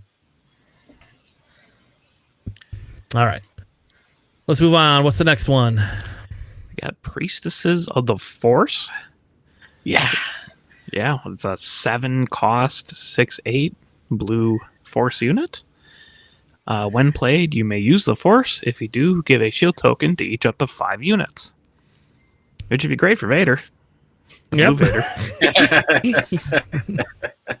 Because you can get, because it says any of them, right? So it's kind of cool, I guess. I'm not sure if I would play it outside some very specialized decks. But I don't know. Okay. Seems okay. I have no idea where this is from, though. I'm assuming there's some sort of elder beings of the Force. Yeah, exactly. We saw these first appear in the final season of Clone Wars with Yoda having the Force visions and eventually learning how to commune with people who have gone on to the void of the Force. And this was actually one of those characters on there. Slightly terrifying because they keep on interchanging with each other, so the faces change but the bodies stay the same. So it's a nice bit of lore to see them come out and as part of this Force pack, which totally makes sense actually. So yeah, Sure. It's okay. I also don't think this is going to see a ton of play, but it's really weird. It only has the Force trait too, you know. Well, Just say what a other- luminous beings, a luminous being trait. That's what I. Put Oh, there. okay. Yeah, some sort of divine I don't trait. Yeah, I don't know. Let's keep moving. The next one is a 1-cost red Force event called Sorceress Blast. Use the Force. If you do, deal 3 damage to a unit. All right, thanks. I'll take that every day of the week. So Yeah, 3 Palpatine's damage now for 1. 1 and a Force that you get back. Yeah, it seems pretty good. Remember that green base that allows you to have 3 Force tokens that you can use at any time? mm-hmm. Palpatine's gonna love that base. Oh yeah. Yeah, I mean, it seems Anyway, kind it's of in okay. line with red. Yeah, it's kind of weird. It's kind of nice. We're getting it's a little bit more removal for red. You know, so you like. I think it's gonna make the blue red suite a little bit better. To be able to play some of that together. I mean, it might actually even be something that you. I don't know. I've been testing it a little bit in the and not the Asajj deck. What is the name of that lady? Talzin? Yes, Telzin. I've been playing it in Telzin a little bit, and it's worked pretty well. So It is kind of interesting. It's like, do you want Sorceress Blast over, like, Daring Raid, which does 1 less damage, but doesn't require the Force for you to use? It's an interesting deck building kind of thing. Philosophy there. yeah, I think in like a villain style or a deck that gets enough Force back, like Telzin has a lot of Force units. Like I think this becomes better. I think we're seeing higher health units, so you're gonna need a little bit more They reach also can't than do it before. for base. It's just units, too. True. That's true.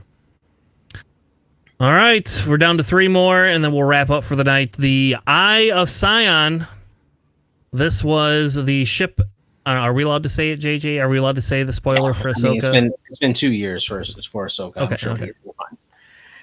So this is the ship that brings Thrawn's Chimera back to life again. It is a 6-cost green villain 4/7 Imperial vehicle transport. So notice there's no capital ship piece to it. It is a hidden, ambush, overwhelm, and restore 1. So this is like they decided to give us a version of Gore, I guess, that cost only 6 this time. Is this not just like a hyperspace ring thing? So yeah, it's technically a yes, but hyperspace ring for a Star Destroyer, essentially. Yes. Oh, So- okay. So it's just a really big ring. Yeah. Yes. So like, I was a little disappointed because number one, you know, if it's large enough to fit a capital ship and you're not giving it like an attachment piece, then it should have the capital ship piece, right? Because this is way too large to be a fighter, right? Or Is it a like ship transport. or is it just like a ring? It is a ship. Yeah, it can yes, fly it by has its itself. own It has hypersonic. hyperspace Okay. and everything.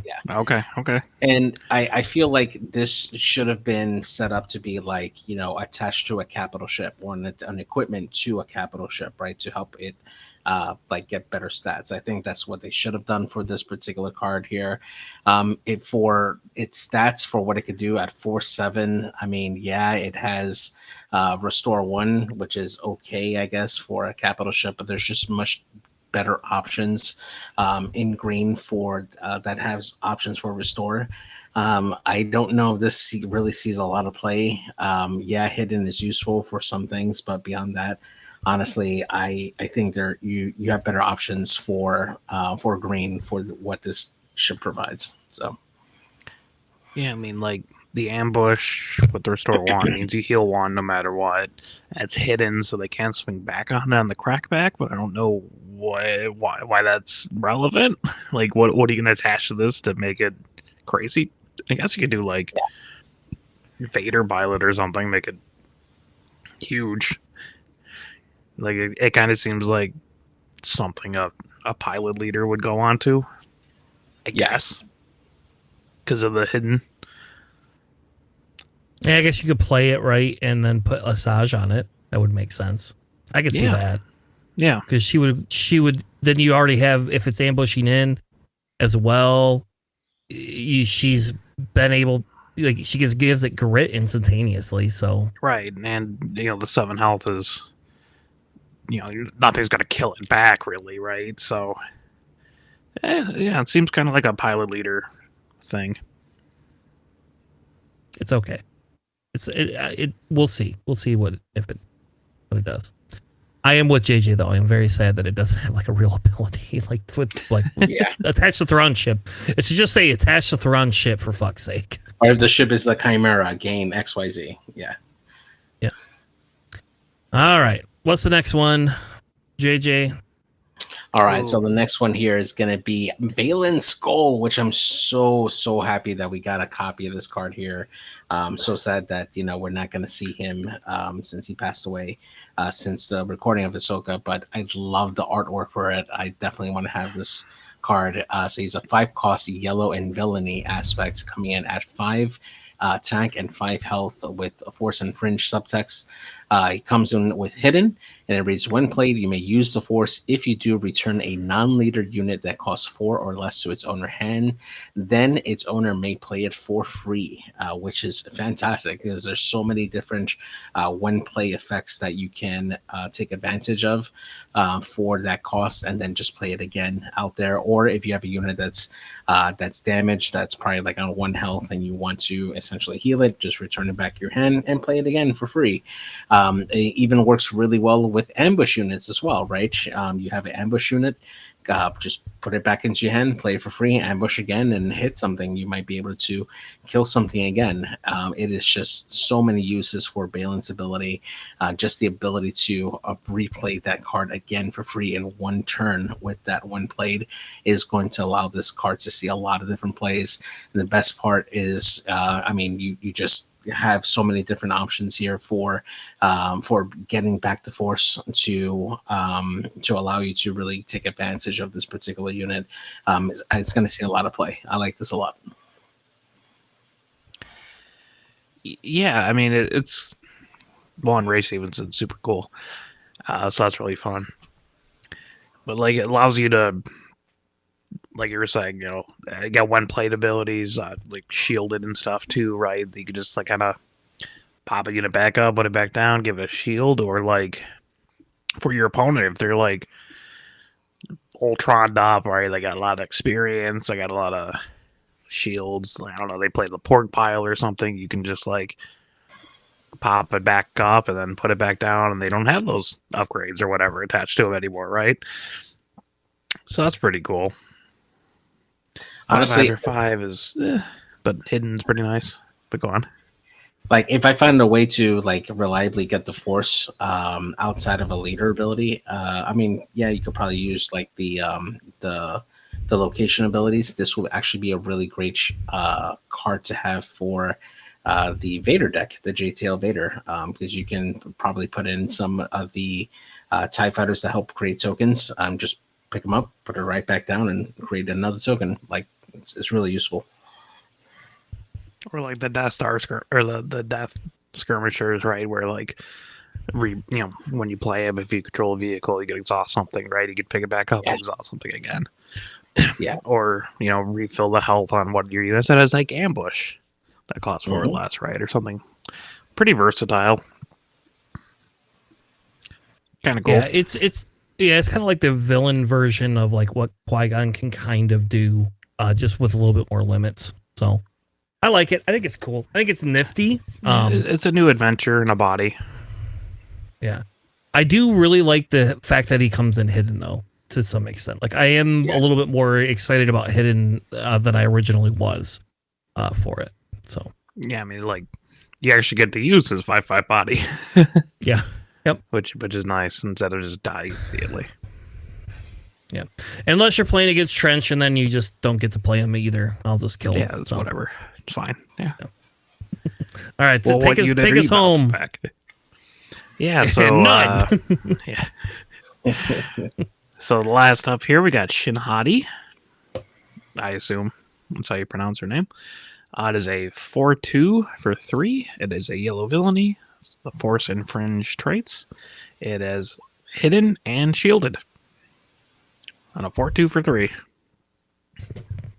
Seems sticky enough that you'll actually swing with it. Yeah, this was disappointing out of the two, mainly because we got to see so much of her in the Ahsoka series, and I feel like she should have been an ambush unit. But I mean, she is a glass cannon at this point, right? For 3 costs, 4 attack, just bring it in, hidden. Can't get attacked that first turn, and then the next turn can attack and still have shielded. I mean, there's some way to really make her work by adding in a lightsaber on there and really get more out of her there. Just because you're going to at least not have her be attacked that first turn. But beyond that, I don't know. I think for 3 costs, there are a lot of different other cards that could probably take the spot that she's in. Yeah, pretty much. I mean, I would definitely consider putting this in a pre-Vizsla deck. Just having that shielded option is pretty great. Or even in a pre-Vizsla is the only way I could really think of. But yeah. Oh, this is the lady that I keep confusing Elizabeth Olsen for the upcoming Megan movie. That's where I know her from. Because she looks a lot like Elizabeth Olsen. Yes. All right. Well, thank you all so much for joining us for our spoiler segment this week. Tanner was a lot more excited than a lot of everybody else was because I just love High Republic so much. But either which way, it's been fun talking about them. We're going to get some more spoilers, I'm sure. And hopefully over the next couple of weeks, we'll maybe start diving into a few more decks. I've been deck testing more than I've been playing regular decks, so I don't know. We'll see. Maybe we'll release something on Patreon. If you want to join our Patreon, maybe we'll put like $1 tier, a $2 tier of us playing some new decks. I don't know. Maybe we'll do that. It sounds kind of fun. Anyway, thank you all. Have a good night, and we'll see you on the flippity flop. Have a good night, everybody. Thanks for listening.